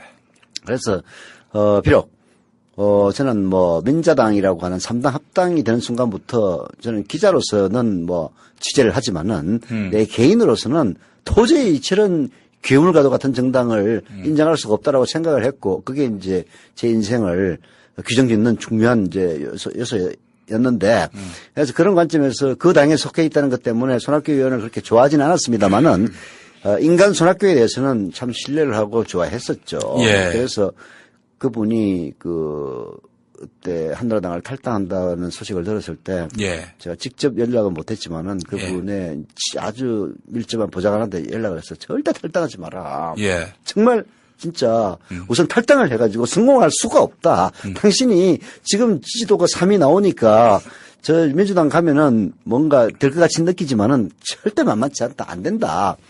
1번 안 된다. 예. 2번 야 이명박하고 박근혜만 있는 정당이라는 건 정말 희망 없는 정당 아니냐. 당신이라도 남아있어야 그래도 좀 정신 제대로 박혀있는 스스로 보수라고 생각하지만은 진짜 꼴통들한테는 진보라고 불리는 우리 같은 사람들도 숨 쉴 거 아니냐. 그리고 이명박이 대통령이 되면은 어차피 결국은 당신이 그 당에 속해 있으면은 언젠가는 당신이 새롭게 그 당을 개혁할 기회가 올 것이다 해가지고 참 극렬하게 반대를 했는데 사람이라는 게 말이죠. 그 조급증이라는 거는 못 말리는 거예요. 그때도 아마 이 손학규 경기도지사는 서영석의 저주를 알고 있었던 것 같습니다. 내가 하지 말라는 거는 절대로 해야 돼? 예, 그 반대로. 에라이. 예. 짜증나, 진짜. 예. 그랬어요. 나는 말은 못하지만은, 정말 승리를 도둑 맞은 듯한 그런 느낌을 지울 수가 없어요. 예. 저희 저주라는 거는 없습니다, 원래. 근데 그렇게 저주로 만들어버리는. 아니, 근데, 다음 대통령 후보로 정봉주 전 의원 네. 이름이 거론되지 않는 이유가 뭡니까라고 지민이 할부지님이 올려주셨는데 차기가 아니고 정봉주 의원은 네. 차차기 아닙니까? 아니 그걸 떠나서 일단 기본적으로 정치 활동을 못 해요 지금. 그렇지. 사면이 안 됐습니다. 사면이 아니라 복권이 안 됐습니다. 복권이 안 돼서 활동을 못 하지. 예. 그러니까 아니 복권도 안 된 사람을 이름 걸어놓고 여론조사 할 수는 없잖아요. 정상적으로 복권이 되려면은 10년인가요? 10년입니다. 그러니까 이제 차차기네. 2011년 12월 26일에 입감이 됐으니까 2021년까지입니다. 앞으로 최소한 3대 이후를 노려야 되겠구만. 그러니까 하여튼 복권이 참 시급한데 네. 복권을 안 해줍니다. 만만해야 복권을 해주는 건데 만만하지 않으니까 그만큼 또 복권을 안 해주는 거겠죠. 예. 지난번에 저는 서울중앙지법 안 가봤습니다만은 예. 우리 김용민 교수하고 사진 찍은 거 보니까 네. 정봉주 의원은 완전히 어디 그냥 펑크족처럼 해가지고 나왔더만. 너무너무 훨씬 젊어져서 돌아왔어요. 네. 제 동생 같다니까. 그래서 형님 나도 좀 한번 감옥 갑시다. 감옥 갈 방법 없을까요? 그렇게 물어볼 정도였어요. 근데 정봉주 의원 그런 얘기 하더라고. 들어가면 고혈압, 당뇨 다 해결된다고. 한 방에. 예, 한 방에. 그 좋은 데를 왜 사람들이 안 가려고 하는지 모르겠다. 근데 저보다도 우리 서영석 이사가 들어갈 확률이 더 높아졌으니. 근데 이번에 주진우 기각돼 가지고 우리 서 이사님도 더 먹어졌어요. 오늘 주진우 인터뷰 한 거 못 봤어요? 비록 구속영장은 기각됐지만은. 네. 그리고 자기는 죄가 없다고 확신하지만은 이 정권이 나를 유죄로 만들 수 있다. 그 얘기 했어요. 재판에서는. 그러니까. 그래서 징역형으로 다시 집어넣을 수 있다? 그럼요. 주진우 기자 본인이 한 얘기입니다. 그 부분을 제가 읽어드릴까요? 네.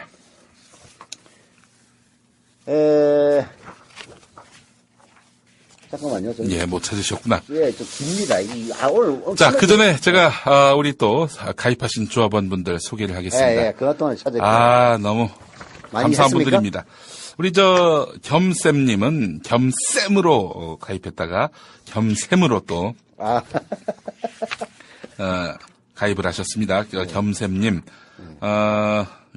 충북 제천시 의림동, 출자 2번 하실 거라는 믿음이 있습니다. 그리고 오늘 5.16을 맞아서인지 박정희 님이 또 가입을 하셨습니다. 박정희 님도 가입하셨어요? 충북 청주시 상당구 금천동에 우리 박정희 님. 우리 이 충북 청주시 상당구는 또 정우택 최고위원회 지역구긴 한데 힘드시겠습니다. 박정희 조합원님, 상식이 통하는 세상 함께 만들어 가시죠. 필명으로 상식이 통하는 세상 하셨고요. 그리고 다가동 히로뽕이라는 그런 아이디 쓰시는 진병무님 감사합니다. 전북 전주시 완산구 다가동에서 이렇게 또 가입을 해주셨어요.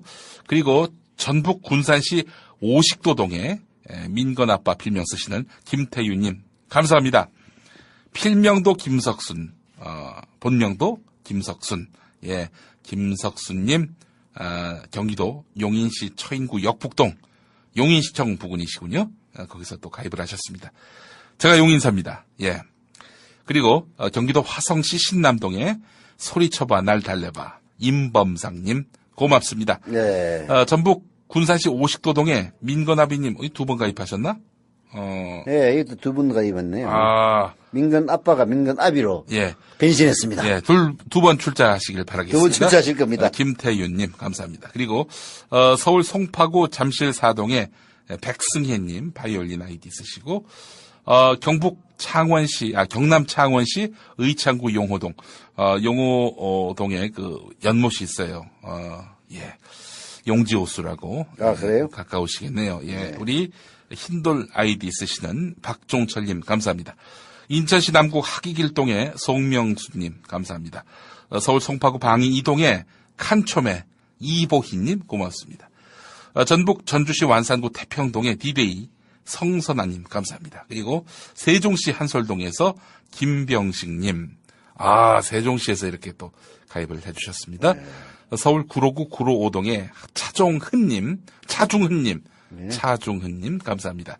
경기도 동두천시 생현 이동의 김치형님도 감사합니다. 그리고 그대 내 사람 닉네임 쓰시는 한광신님은 서울 은평구 가련일동에 이렇게 거주하고 계십니다. 네. 아이고 전국 각지에서 이렇게 야, 동지들이 잘하면 100명 돌파하겠다, 야. 네, 동지들이 늘어나고 있습니다. 네. 그렇게 해서 지금 현재까지 오늘 83분이 가입하고 있는데 저희 방송 시간에 100명이 넘었으면 좋겠습니다.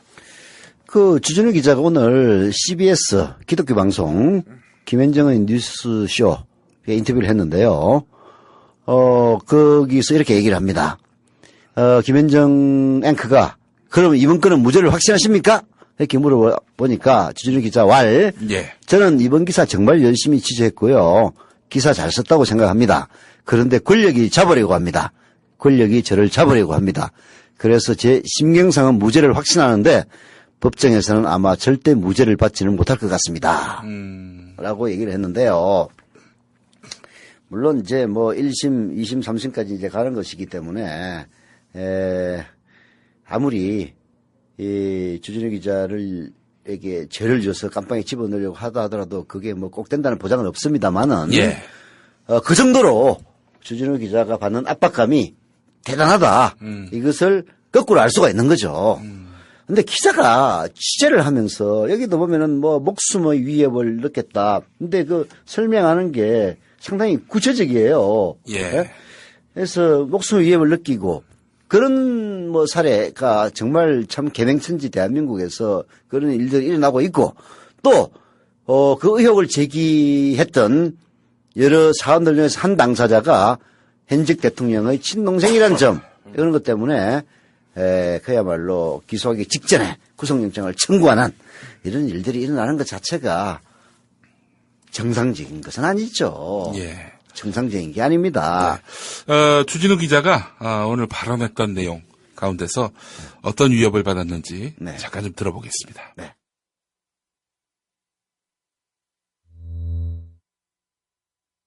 네. 준비가 안 됐습니다.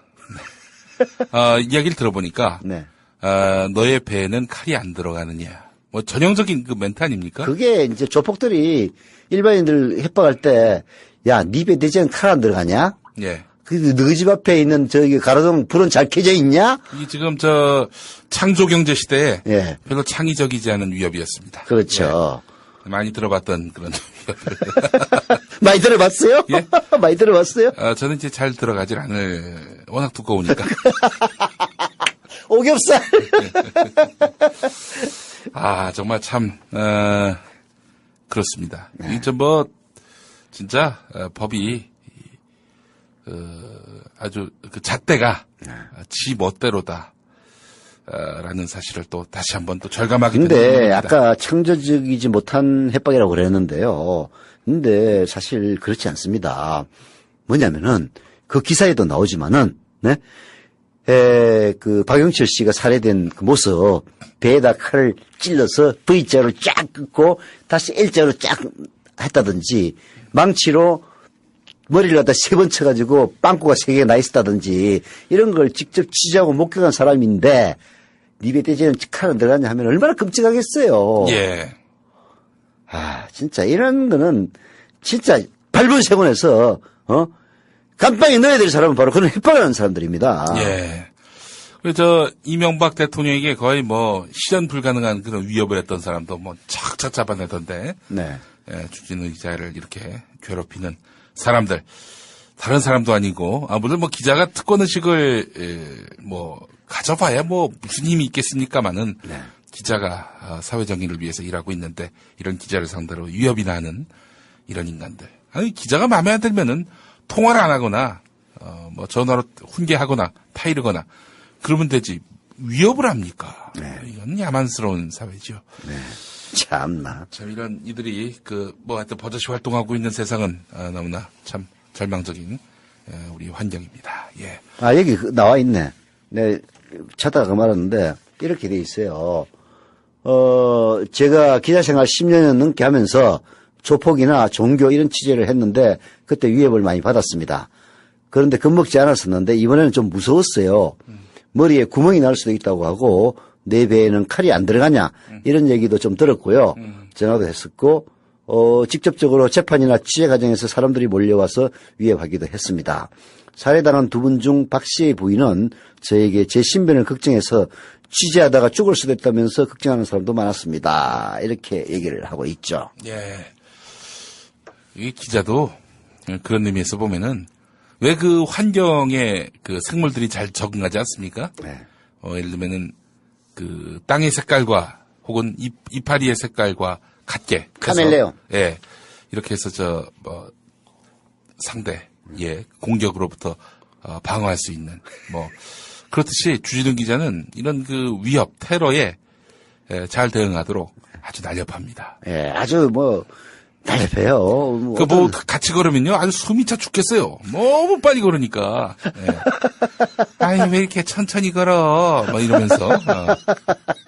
천천히 걷긴 나로서는 뭐 그게. 거의 딸리다 집하고 있는데. 근데 그래서 그런 얘기 합니다. 정육점 가가지고, 돼지 비계, 뭐 수십 킬로를 등에다 지고 한번 걸어보라고. 당신 나처럼 걸을 수 있나? 맞다. 우리 도레미라는 아이 있으신 분이 꾸준히 글을 올리시는데. 아, 그래요? 저도 조합원 가입해도 됩니까? 아이, 당근이지 뭐. 근데 이름이 이종북입니다. 이종북. 예. 이종북님이 당을 만드시면 종북 세력이군요. 혹시, 외갓집은 혹시 이친노 아니십니까? 친노와 종북. 예. 자, 감사합니다. 예, 계속 여러분들 성원해 주시고, TV조선 보도와 관련한 어떤 인터넷상의 분노의 댓글들이 이어지고 있습니다. 야, 내가 그 예고는 봤는데. 예. 이제 본편을 못 봤어요. 예. 하다 보면 잠깐 한번 들어보실까요? 예. 예. 종편이 시청률 높이는 법. 시청자 여러분 안녕하십니까? 시사탱크의 장성민입니다. 민주화 운동이라는 건 원래 그 장기 지속적인 평화적인 운동을 이야기하는 것이거든요. 차티스트 운동 같은 경우에 어떤 정치적인 참정권이라든가 그런 거를 요구하는 것인데 이것은 단기간에 민중 항쟁적인 그 무장 폭동적인 성격을 끼어 있어가지고 이 개념 정립이 굉장히 복잡합니다. 네. 그리고 또 새로운 정을 나타나고 있거든요. 탈북자들이 2만 명이 있는데 내려오는 사람마다 북한에서는 다 알고 아는 것인데 북한군이 개입했다 하더라. 이런 것이 이제 많은 증거가 쏟아지고 나오고 있습니다. 그렇다면 이를 입증할 증거는 무엇일까? 근데 북한에서는 이 광주 도청이 시민군한테 함락된 다음에 자기 뭐 시민군이라기보다도 북한에서 내려온 게릴라들이지요. 네. 이 사람들한테 함락된 다음에 광주에서 무장분기가 이제 전국으로 확대된다. 이제 대도시로 이제 서울을 비롯한 대도시로 확대되기 때문에 이제는 대량의 인원 침투가 필요한 시점이다. 네.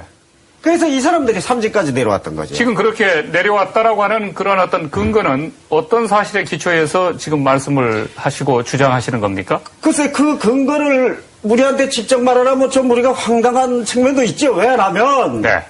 너무나도 뻔한 사실이고 너무나도 진실된 그런 사실인데 여기다 근거를 대라가면 우리는. 하지만 진행자 장성민은 며칠 후면 광주 민주화운동 33주년이 됩니다. 역사는 반드시 이 부분과 관련된 진실을 밝혀야 하고 북한의 특수 게릴라들이 어디까지 광주 민주화운동에 관련되어 있는지 그 실체적 진실은 반드시 밝혀야 할 것입니다. 장성민의 시사탱크, 저는 내일 이 시간에 다시 찾아뵙겠습니다. 시청해주신 여러분 대단히 고맙습니다.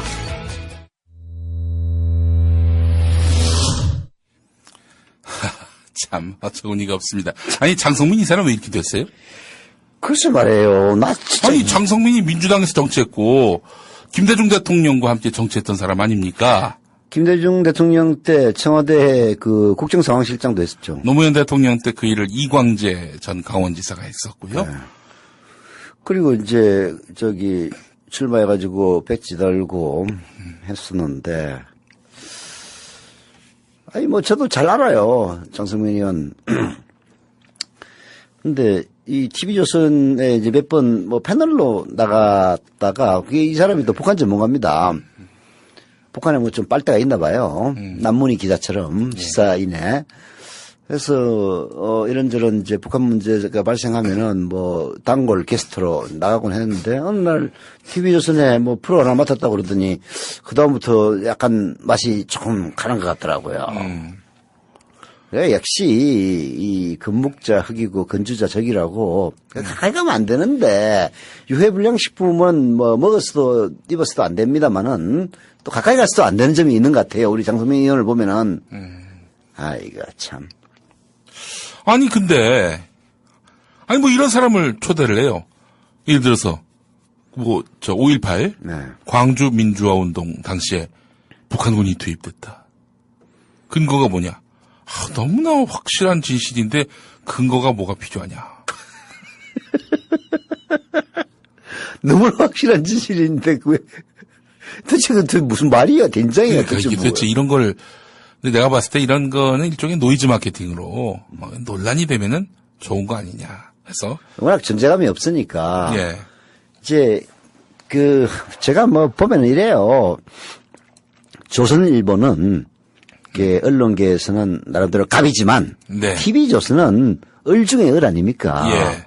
이게 결국은 이제 이거 마케팅을 해야 되는데 이게 어떤 특정한 그 편향의 보도라는 것도 사실은 리드하는 데서 그걸 해야 관심을 끌지 따라하는 짝퉁 보도로는 관심을 끌지를 못해요. 예.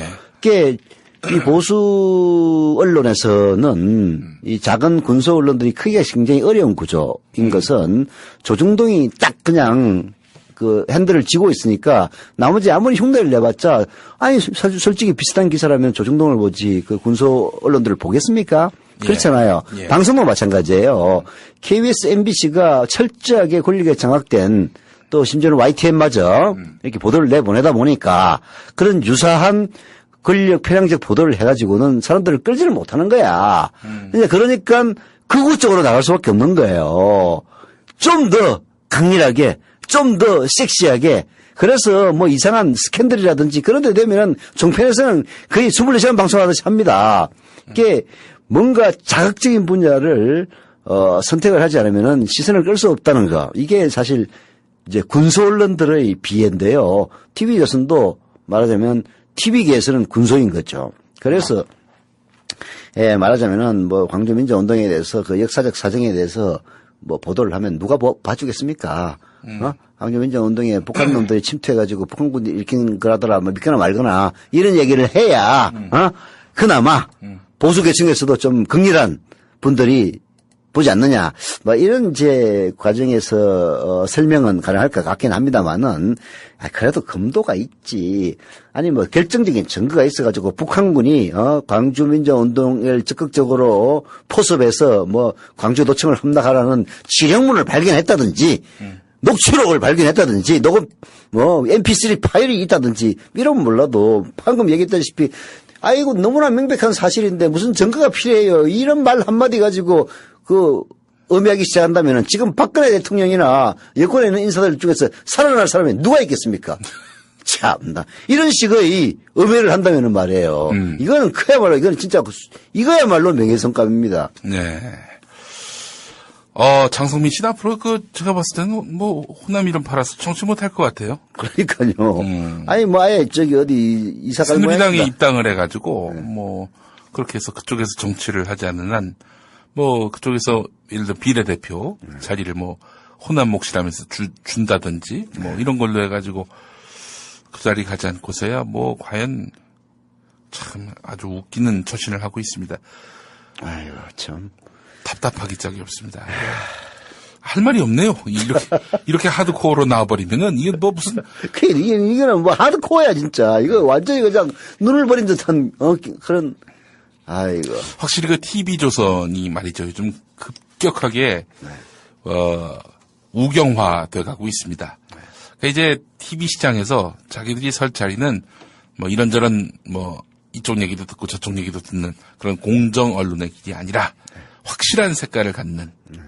사실 2등, 3등이 그러잖아요.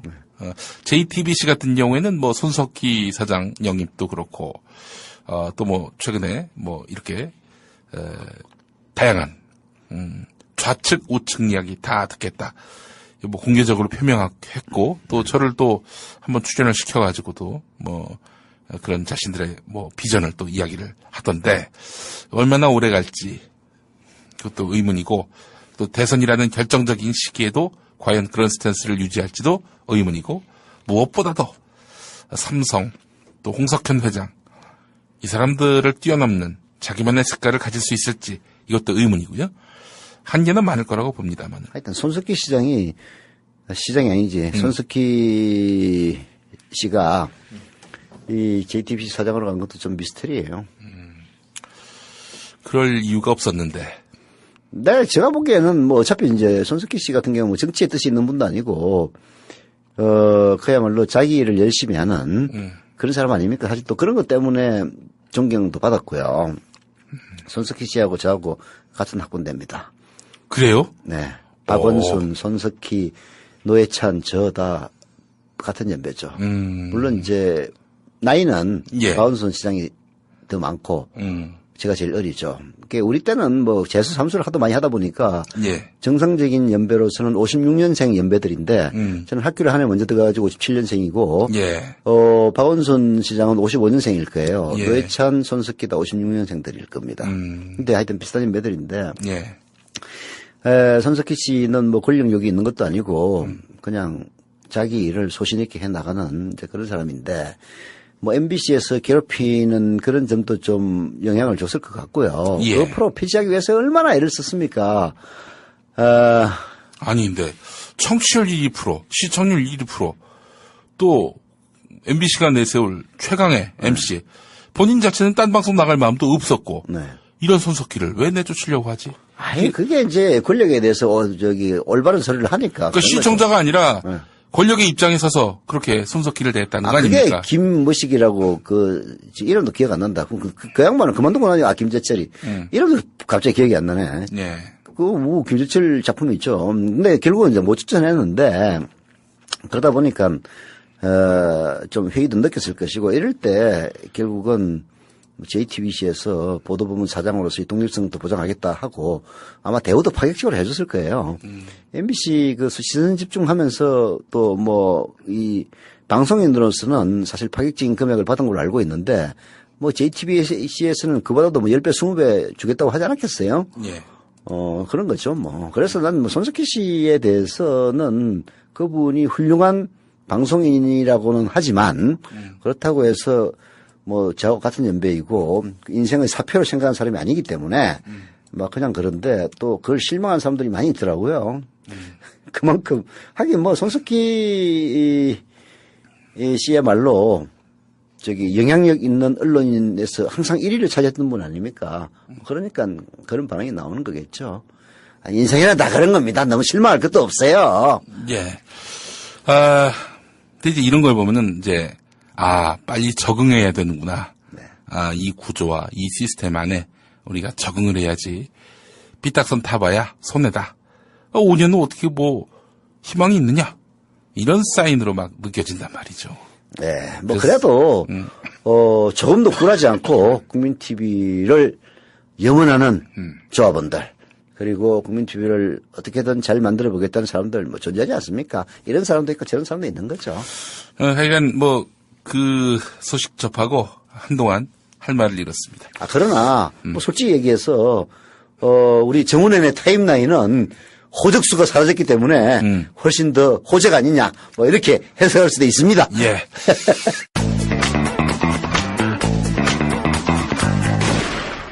네, 서영석, 김용민의 정치 토크 함께하고 계십니다. 대체로 본 지금 시각은 4시 21분 지나고 있는데, 자, 또 많은, 우리 동지들이 생겼습니다. 먼저, 아까 그 한광신님까지 했었으니까, 네. 김정현님, 제주도, 제주시 노형동에서 이렇게 함께 하셨습니다. 제주도에서도 하셨네요. 예, 그렇습니다. 제주도 많이 가보셨죠? 예. 노형동에서 술도 한잔 했습니다. 누구하고?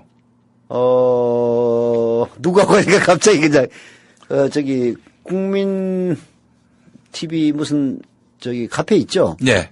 그쪽에서, 뭐 초대는 아닌데, 친한 후배하고, 특전사 출신 후배하고, 예. 제주도 한라산을 갔다가, 예. 내려오는 길에, 그때 막 이제 국민TV 협동조합이 태동할 때예요. 예. 그게 눈 왔을 때니까.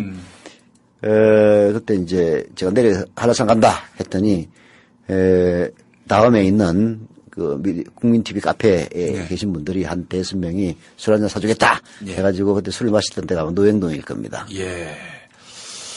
너무 좋은 동네입니다. 노형동에서 우리 김정현님 감사하고, 네. 경기도 광명시 하안삼동에서 에방네이트라는 아이디 쓰시는 우리 황규사님 고맙습니다. 이 우편 주소를 보니까 모 공기업 주소입니다. 예. 네? 어디요? 모 공기업. 모공기업? 예, 모 공기업. 모공기업. 모공기업을 해가지고. 모공기업이. 모공은 틀입니다. 틀구멍입니다. 모 공기업입니다. 자, 그리고 서울 서대문구 영천동에 우리 개헐이란 아이디 쓰시는 박대인님 감사합니다. 네. 대인배가 또 이렇게 가입을 하셨어요. 대인배. 박대인님. 네. 자, 그리고 경기도 안산시 단원구 고잔 2동에 소진맘 이런 아이디 쓰시는 우리 김순미님. 아들인가 딸인가 이름이 소진인가 봅니다. 네. 소진맘. 감사합니다. 그리고 서울 성동구 옥수동 유상모님 감사합니다. 옥수동에서 제가 군복무를 했습니다. 공익근무 요원 했습니다. 공익근무 요원. 왜 웃으세요? 현역 못 갔잖아. 뭐 그것도 나름 꽤 애환이 있는 그런 일들입니다. 그때 그 과적 차량 단속을 제가 했습니다. 과적 차량. 동호대교 입구에서. 동호대교 입구에서 네. 과적 차량 단속하는 이런 덩치 큰 친구가 바로 우리 김영민 PD였구만. 뭐 그래서 막 과적 차량 단속하면은 너나 그 과적하고 다니지 말라고 몸에다가 이런저런 살 붙이고 다니지 말라고 막 그런 얘기도 들었고 그랬습니다. 자, 그리고 경기도 고양시 일산동구 장항 1동에서 우리 곽영준 님도 동지가 돼 주셨습니다. 아이 고맙습니다. 이렇게 또 함께 해 주셔서 너무 감사하고요. 그리고 우리 김성준 님께서 또 지민 아빠 님께서 이렇게 입금을 해 주셨습니다. 고맙습니다. 입금해 주시는 분도 한 번 더 소개를 해 드립니다. 예. 출자금 바로바로 또 이렇게 저희들에게 송금을 해주시면은 감사하겠습니다. 이제 따져보니까 87분이 오늘 이렇게 지금 이 시각까지 새 조합원이 돼주셨어요. 네. 자, 앞으로 13분이 남았습니다. 13분의 의인이 필요하군요. 예, 13분의 참여 네. 기다리겠습니다. 네. 김희주 아나운서 시간도 있습니다만은 가급적 저희 시간대 이렇게 또 가입을 해주시면은 네. 정말 좋을 것 같습니다. 정말 좋죠. 예. 이름까지 불러드립니다. 이름 불러드리고 또 적절하게 또 이렇게 띄워드리고 그렇습니다. 근데 조금 전에 카톡 이런 소리 들었죠? 아, 못 들었구나. 예. 저희 그 카톡 친구가 이 기사 보셨어요? 해가지고 네. 전해온 기사입니다. 이 보니까 골 때리네. 예. 지금 박근혜 대통령이 예. 이 개성공단에 물자를 반출하기 위해서 남북 간 회담을 열자. 그게 박근혜 대통령이 아니고 통일부에서 했나요? 여하튼 예. 그런 제안을 하지 않았습니까? 예. 근데 사실은 북한이 먼저 제안을 했는데 예. 우리가 쌩갔다는. 그게 왜 그래요? 자, 읽어보십시오. 네. 들어보십시오. 국민일보 기사입니다. 예. 북한이 지난 3일 개성공단 남측 인원의 전원 철수 당시 북한이 우리에게 원자재, 부자재 및 완제품 반출과 기업인 방북을 허용할 뜻을 전달했던 사실이 뒤늦게 밝혀졌다. 이 같은 제의를 받았음에도 지금까지 비공개로 일관해온 우리 정부에 대해 논란이 일 것으로 보인다. 자, 그렇다면 그 얘기는 이거죠. 네. 북한이 그래 다 가라. 다 갖고 가. 다 갖고 가. 네. 여기 있는 거 다 갖고 가. 네. 그랬는데 네. 우리 정부는 막 겉으로는 큰 소리 뻥뻥 치면서 네.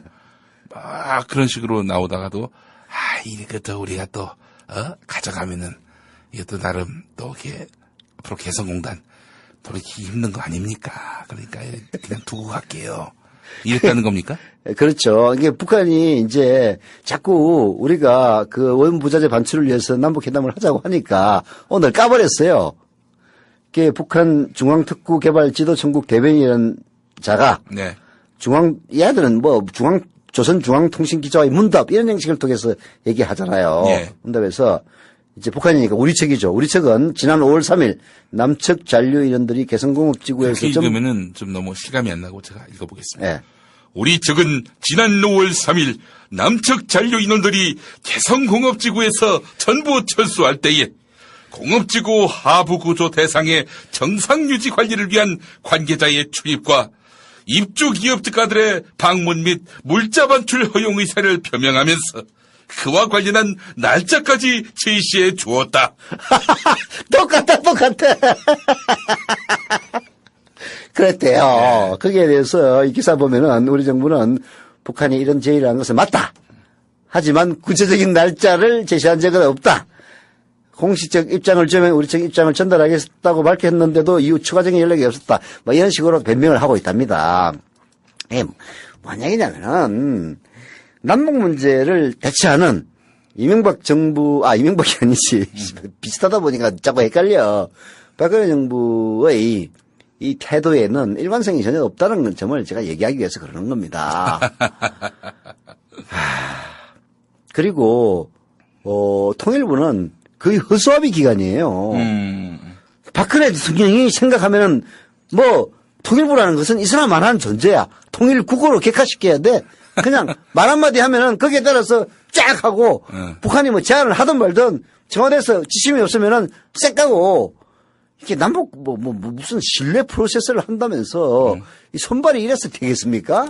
통일처도 아니고 네. 통일국도 아니고 통일과 정도 되는 것 같아. 하는 일이 없어서 통일개야. 통일개. 참나. 나 짜증나요. 이런 기사 보면은. 네. 그래가지고 지금 와가지고, 그때 할 때 좋아. 그럼 이렇게 큰 소리 치려고 마음을 먹었으면은 행동이 좀 일관성이 있어야 될 거 아니에요. 북한이 그러면 좋아. 다 갖고 갈게. 갖고 와버리면 될 거 아니에요. 네. 그래 놓고 갖고 가라고 할 때는 그냥 다음에 또 어쩌고 해가지고 설 꼬리를 빼더니 이제 와가지고 원부자재 반출은 사실은 기업 하는 사람들의 희망사항입니다.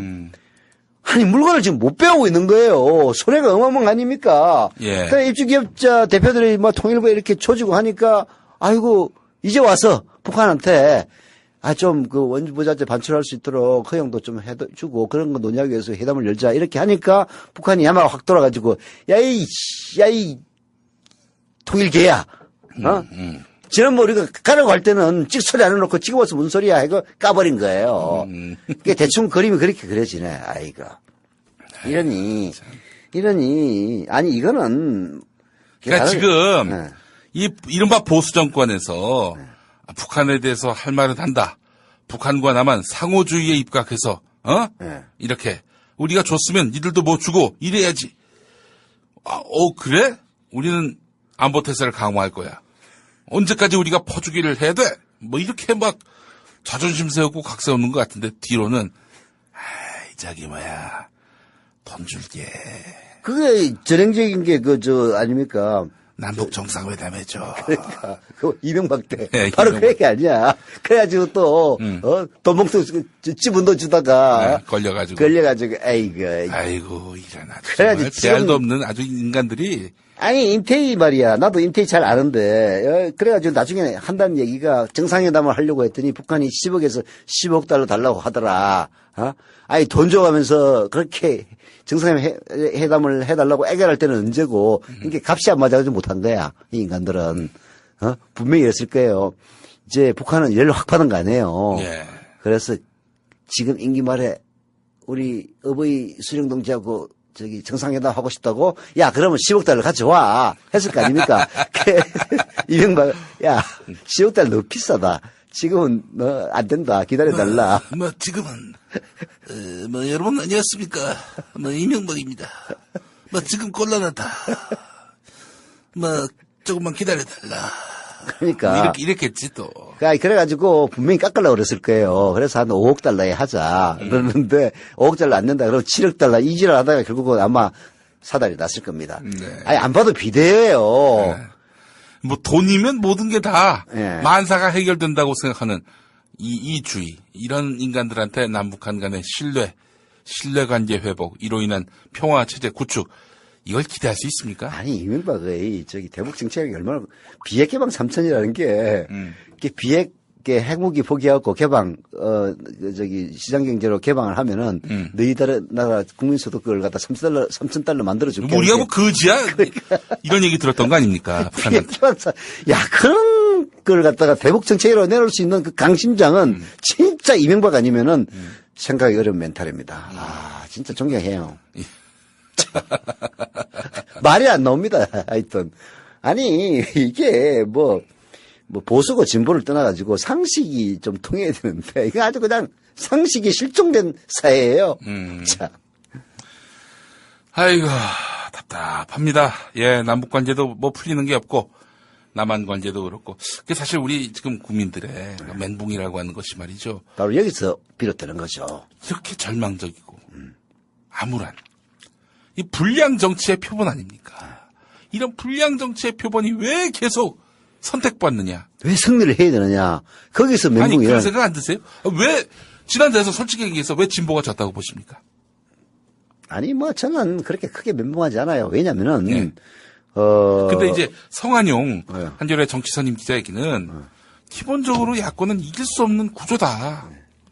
아니, 영남이 1200만인데 여기서 몰표가 나오는 마당에 서울 경기에서 압승하지 않고서야 불가능한 승리인데, 아니 기본적으로 지는 게임인 걸 왜 인식하지 못하고 들어가느냐, 이런 얘기를 하더라고요. 아니, 솔직히 광주 전남 전북 합하면은 400만입니다. 아니, 맞는 얘기기도 하고 틀리기도 한 얘기죠. 우리가 그러면 김대중 대통령은 어떻게 당선됐습니까? 그러니까 그때는 이제 이인재가 나와가지고 이회창표를 갈라먹은. 아니, 이제 남북한도 아니고 영남과 호남간의 인구 격차 네. 때문에 새누리당 후보가 당선되기 훨씬 쉬운 환경, 그건 맞고요. 적당히만 사기쳐서 상대방 표를 끌어오면은 무조건 이기는 시험 구조를 갖고 있는 건 사실이지만은, 제가 멘붕을 안 당했던 것은 예. 노태우한테 네. 지는 김영삼, 김대중 두 병신을 보니까 그때는 그랬죠. 네. 그 두 분이 물리적으로, 인간적으로 병신한 뜻은 아니고요. 예. 그때는 정말 병신처럼 보였어요. 둘이 합치면은 무조건 이기는 건데. 서로 압승하는 건데. 그때 저 멘붕을 한번 당해봤기 때문에 예. 그보다 더한 건 없죠. 예. 근데 우리 통상 우리 서영석 이사님 세대를 보면은 우리가 겪었던 유신 시대가 다시 돌아오다니. 막 이거에 그냥 다들 좌절하는 거예요. 근데 유신 시대는 그나마 박정희가 총칼을 들고 5.16대 바로 오늘 아닙니까? 1961년 밀고 들어와가지고 권력을 찬탈한 거기 때문에 뭐 그렇다 치더라도 이거는 당선을 시킨 거 아니냐 유신 공주를. 뭐 이런 인식을 갖고 있는 분들이 많이 계시더라고요. 이제 뭐 여러 가지 이유가 많이 있습니다만은 우리 내부에 존재하는 뭐라 그럴까 욕심. 네. 아파트값. 네, 그런 이제 깎아놓고 얘기해서 아파트값 더 떨어지면 안 되니까 박근혜 대통령이 되면은 적어도 아파트값은 지켜주겠지. 저는 이 설득력 있다고 보는 게 이명박이가 딴 약속은 다 어겨도 다 무시해도 아파트값 내려가는 거 열심히 막았습니다. 그 때문에 거품이 얼마나 커졌는지는 알 수 없지만은 그게 뭔 상관이야. 집권만 하면 되는데 이 생각을 했던 거 아닙니까? 그렇죠. 이제 그런 우리 내부에 있는 악이라고 해야 될까요? 그런 욕심 뭐 그런 것도 있습니다만은 가장 이명박의 업적은 방송을 철저하게 장악을 했고 그리고 방송과 보수신문의 연합 세력에 힘을 더해줄 수 있는 종편을 만들었다는 점. 네. 이게 사실 박근혜 당선의 1등 공신은 역설적이긴 합니다만은 누가 뭐래도 이명박입니다. 이명박이 워낙 말하자면은 언론 부분을 장악할 수 있도록 자기 혼신의 힘을 다해가지고 뭐 김재철이 그렇게 욕을 먹는데도 감사 하나 줬지 않습니까? 예. 그런 점이 하나 있고 또 하나는 이명박이가 그렇게 욕을 먹음으로써 상대적으로 박근혜가 차별화시킬 수 있는. 그러니까 이제 아주 중요한 말씀하셨는데, 그러니까 박근혜가 그냥 가만히만 있어도 막 그냥 여기저기 디테일하게 간섭하고 사유화했던 이명박에 비해서 가만히 있어도 잘하는 거야. 훌륭한 거고. 그렇죠. 그런 점들이 이제 작용을 한 거죠. 그리고 이제 바탕에는 아까 얘기했다시피 제가 항상 얘기합니다만 영남 보수라고 하는 새누리당의 강력한 지지 기반 뭐 이런 것들 때문에 이제 그런 결과가 나왔는데요. 그러나 질 수 있는 선거는 아니었습니다. 이게 이길 수도 있는 선거였죠. 우리가 뭐 부족했던 겁니다. 근데 그 이유 중에서 가장 큰 거를 저는 언론이라고 봐요. 이게 기울어진 운동장을 그야말로 완벽하게 만든 거죠. 방송 장악, 보수신문, 종편. 이 삼각편인데 나머지는 사실 뭐 이 사람 안 한 것들이고. 그러니까 지금 종편 특히 TV조선이라든지 채널A가 집권 첫 해에 광주를 건드렸단 말이죠. 네. 앞으로 5년 동안 광주의 성격, 의미, 정의를 어떻게 오도하고 뒤바꿀지. 그러니까. 저는 벌써부터 이게 그림이 딱 보이는 거예요. 네. 전 솔직히 얘기해서 지금 이른바 공격 대상이 되고 있는 인물들이 있지 않습니까? 이른바 진보진영 혹은 진보진영 중에 가깝다고 분류되는 인사들. 이런 인사들에 대해서 집요한 뒷조사, 집요한 또 이런 여러 가지 압박뿐만 아니라 뭐 사생활 들춰내기 네. 뭐 이런 얘기들이 줄줄이 나오고 있는 거 봐서는 이 정권에 위협이 되고 있는 인사들은 좀 보내야 되겠다. 이게 근데 시작은 뭐 정부나 수사기관에서 시작하지 않아요. 심지어는 보수 언론에서 시작하지 않고 인터넷 밑바닥에서부터 슬슬 이제 올라와요. 그래놓고 이제 조선일보 같은 이런 수구 언론들이 받아 씻습니다. 그리고 나서 그러다가 이제 검찰이 받는 거죠. 이런 양상으로 해서 쳐서 보내는 이런. 근데 이제 그 기도가 100% 되진 않아요. 결국은 이정희 의원과 이정희 의원의 남편에 대한 것들이 결국 그런 케이스인데, 이게 뭐 이상한 애들이 뭐 친노 정북이니 뭐 주사파니 이지랄을 하다가 결국은 소송 당해가지고 1,500만 원을 배상하지 않았습니까? 이게 자기 뜻대로 꼭 되는 것만은 아니에요. 근데 그런 기도를 하고 있다. 는 건 사실이고 그런 기도에 넘어가지 말아야죠.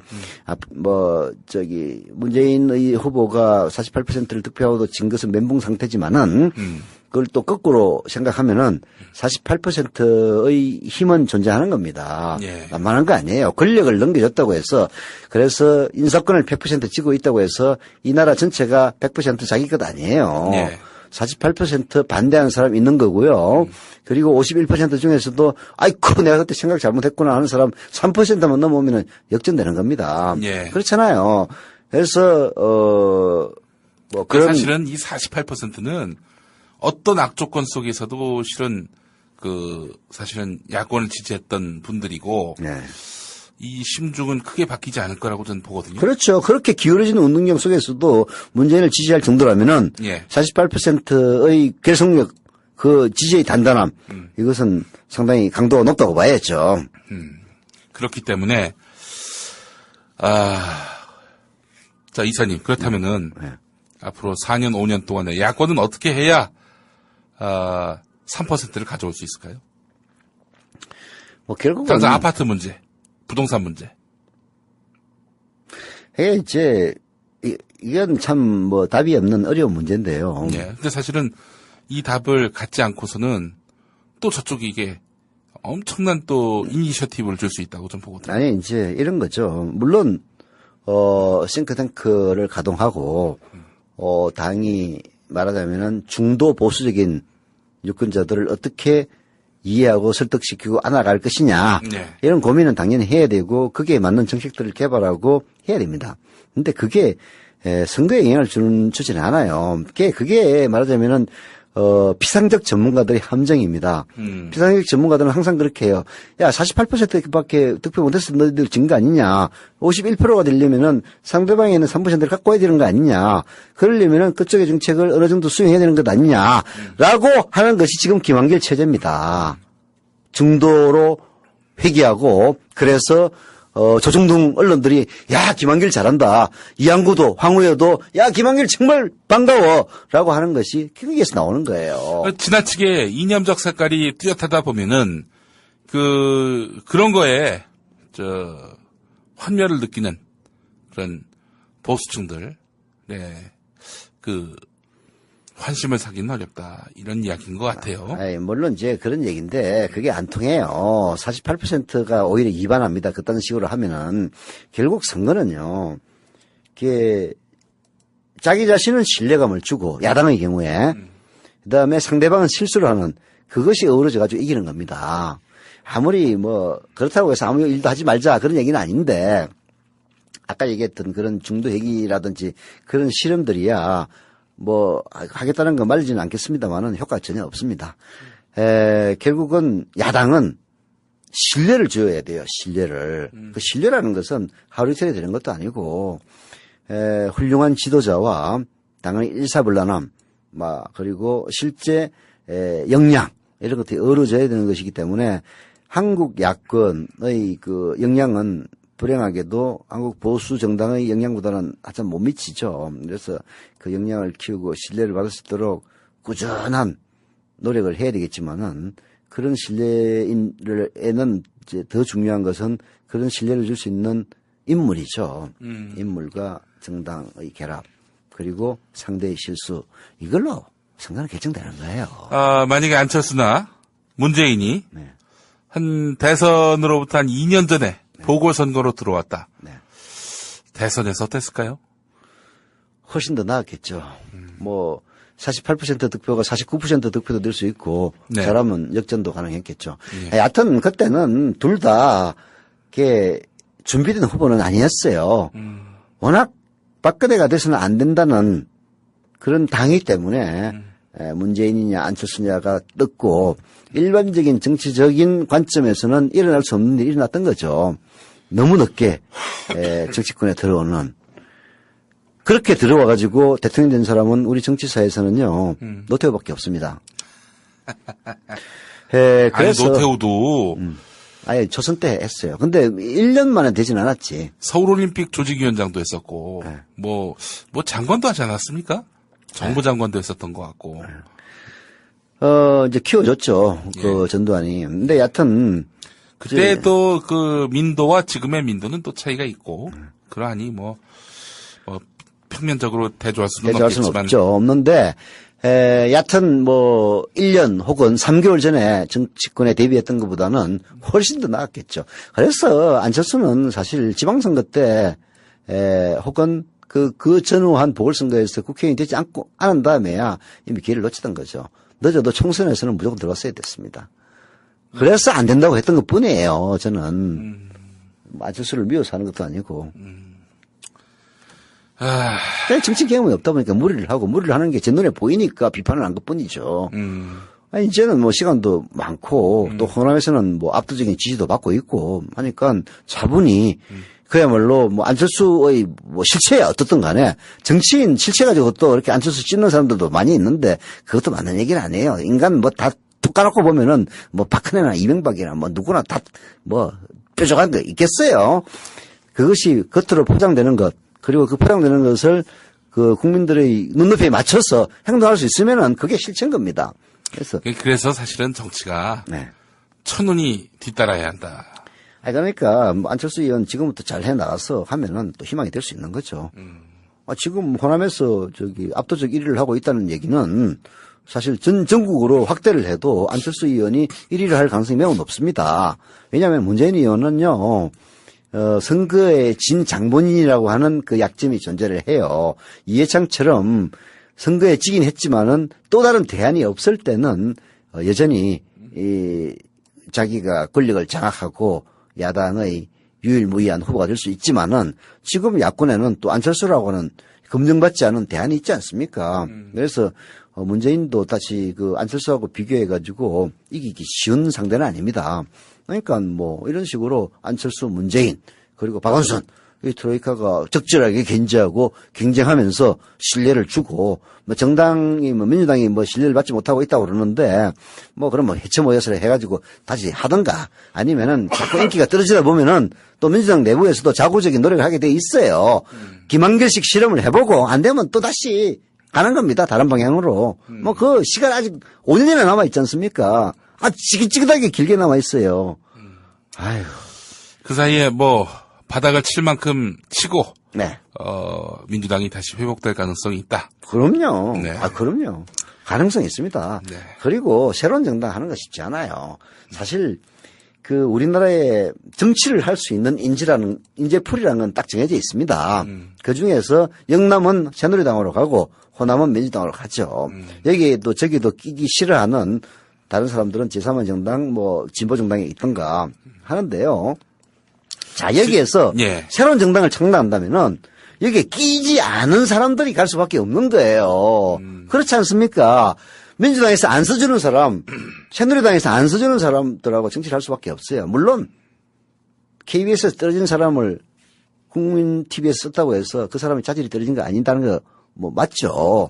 마찬가지로 새누리당이나 민주당에서 안 사는 사람 쓴다고 해서 나쁠 건 없지만은 전반적으로 질은 떨어질 수밖에 없는 겁니다. 그래서 새로운 정당이 어려운 거예요. 그래요. 알겠습니다. 아까 그 여론조사 보니까 정당을 언제 만들어내야 되는 데 대해서는 상당히 의견이 분분했어요. 뭐 압도적인 지지를 받는 게 없었습니다. 예를 들어서 10월 재보선을 앞두고 해야 된다. 내년 지방선거를 앞두고 정당을 창당해야 된다. 정당을 만들어서는 안 된다. 다 비슷비슷하게 나와요. 그만큼 새정치라는 것이 특히 정당을 기반으로 하는 새정치라는 게 쉽지 않은 거죠. 그러나 그 쉽지 않은 과정을 안철수 의원이 잘 컨트롤을 해가지고 국민에게 희망을 보여줄 수 있다면 다음 대통령은 안철수가 되는 거죠. 그래요. 자, 뭐 하여간 우리가 빨리 뭔가 좀 새로운 희망을 만들었으면 좋겠다. 이런 마음들을 또 갖게 되는데 국민TV가 그 역할을 하겠습니다. 네. 네, 방송이 종반을 향해 가고 있습니다. 자, 그새 또 참여해 주신 분들이 계십니다. 예. 아까 저희가 우리 곽영주님까지 소개를 했습니다. 네. 강원도 원주시 반곡동에 원강식님 들어오셨고, 우리 원주. 예, 원강식 조합원께서 출자금도 보내주셨습니다. 네. 감사합니다. 앞서서 소개해드린 우리 조합원 가운데서 또 조영진 조합원께서 또 출자금을 이렇게 보내주셨습니다. 감사합니다. 다른 분들도 많이 빨리 입금을 해주시면은 감사하겠습니다. 입금하니까 좀 그렇다. 예, 또 출자를 해주시면은 감사하겠습니다. 예, 입금이라고 하니까 진짜 빚쟁이가 돈 받아내는 것 같기도 하고 말이죠. 자, 경기도 시흥시 정왕이동의 이남순님 감사합니다. 그리고 대전시 서구 갈마일동의 최염님, 그리고 그 대구 북구 국우동이 있습니다. 극우가 아니라 국우동. 예. 국우동의 우리 이호영님, 주입식 미녀라고 하셨네요. 예. 주입식 미녀요? 예. 자, 그리고, 서울시 강북구 인수동, 아마 인수동 근처라서 인수동인 것 같은데, 좋은 곳에 사시는 웃기는 코끼리라는 그 닉네임 쓰시는 김성우님, 감사합니다. 그리고 코스모스라는 닉네임 쓰시는 홍혜자님, 서울 성동구 금호동 4가, 예, 여기서 또 이렇게 가입을 해주셨습니다. 서울 성북구 상월곡동에 박경희님 고맙습니다.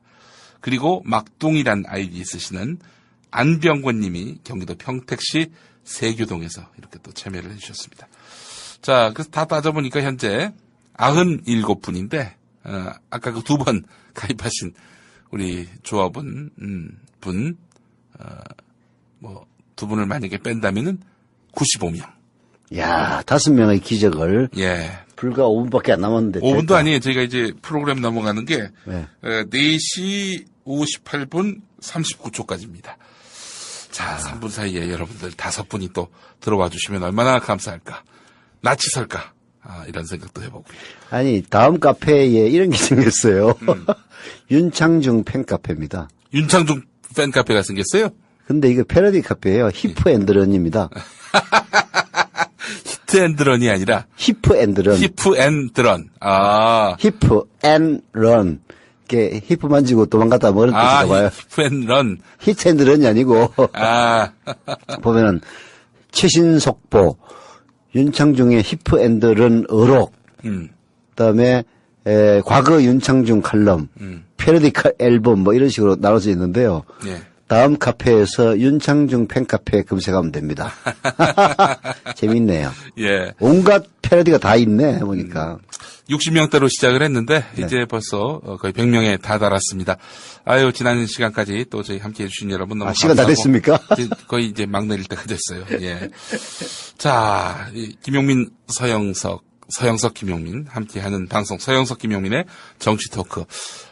저희가 이제 원래 다음 주에 이제 개편을 하려고 했는데 개편 시간을 조금 더 연장을 했습니다. 저희가 연장됐습니까? 협동조합이 이 교육이 굉장히 중요하거든요. 네. 저희 우리 이번에 새로 들어오신 우리 동지들 있지 않습니까? 네. 이 네 분들의 교육이 그동안 뭐 현업에 너무 바빠가지고 제대로 이루어지지 못했습니다. 협동조합에 대한 정신, 또 국민TV가 나아가야 될 방향에 대한 충분한 교감, 정신적 교감, 철학적 공유, 이것들이 좀 필요할 것 같아서 저희가 그런 시간을 좀 갖고 개편을 하려고 합니다. 개편 후에는 정말 훌륭한 프로그램들이 여러분들을 기다릴 것입니다. 개편 후에는 아마 뉴스가 좀 보강될 것 같은데요. 대폭적으로 보강됩니다. 네. 제가 지금 정오 뉴스밖에 없는데 하루에 5차례 정도의 정시 뉴스, 그리고 2차례의 와이드 시사 프로그램이 여러분을 찾아가게 될 예정입니다. 없는 살림에 참 하얀. 정말 없는 살림에. 없는 살림에 정말. 무리하는 거 아니야? 무리하지만, 또 저희가 또 이렇게 열정을 보여야, 네. 또 이렇게 참여를 해 주시지 않겠습니까? 그럼요. 그래서 저희가 적극적으로 또, 새로운 또, 공정언론의 지평을 만들어 나가기 위해 애를 쓰겠습니다. 네. 자, 서 이사님, 이제 뭐 마무리 인사 좀 해주시죠. 국민TV 라디오는 국민TV를 향해서 걸어가고 있는 중간 과정입니다. 그래서 뉴스가 보강되고 그 뉴스가 TV 뉴스로 진화하는 과정을 여러분들 지켜볼 것인데요. 이런 것들을 저희들끼리만 하는 게 아니라 조합원 여러분들과 같이 함께 나갈 겁니다. 예. 같이 교감하면서 실제로 오프라인에서 얼굴을 맞대기도 하면서 그리고 여러분들이 자원봉사 받아가면서 네.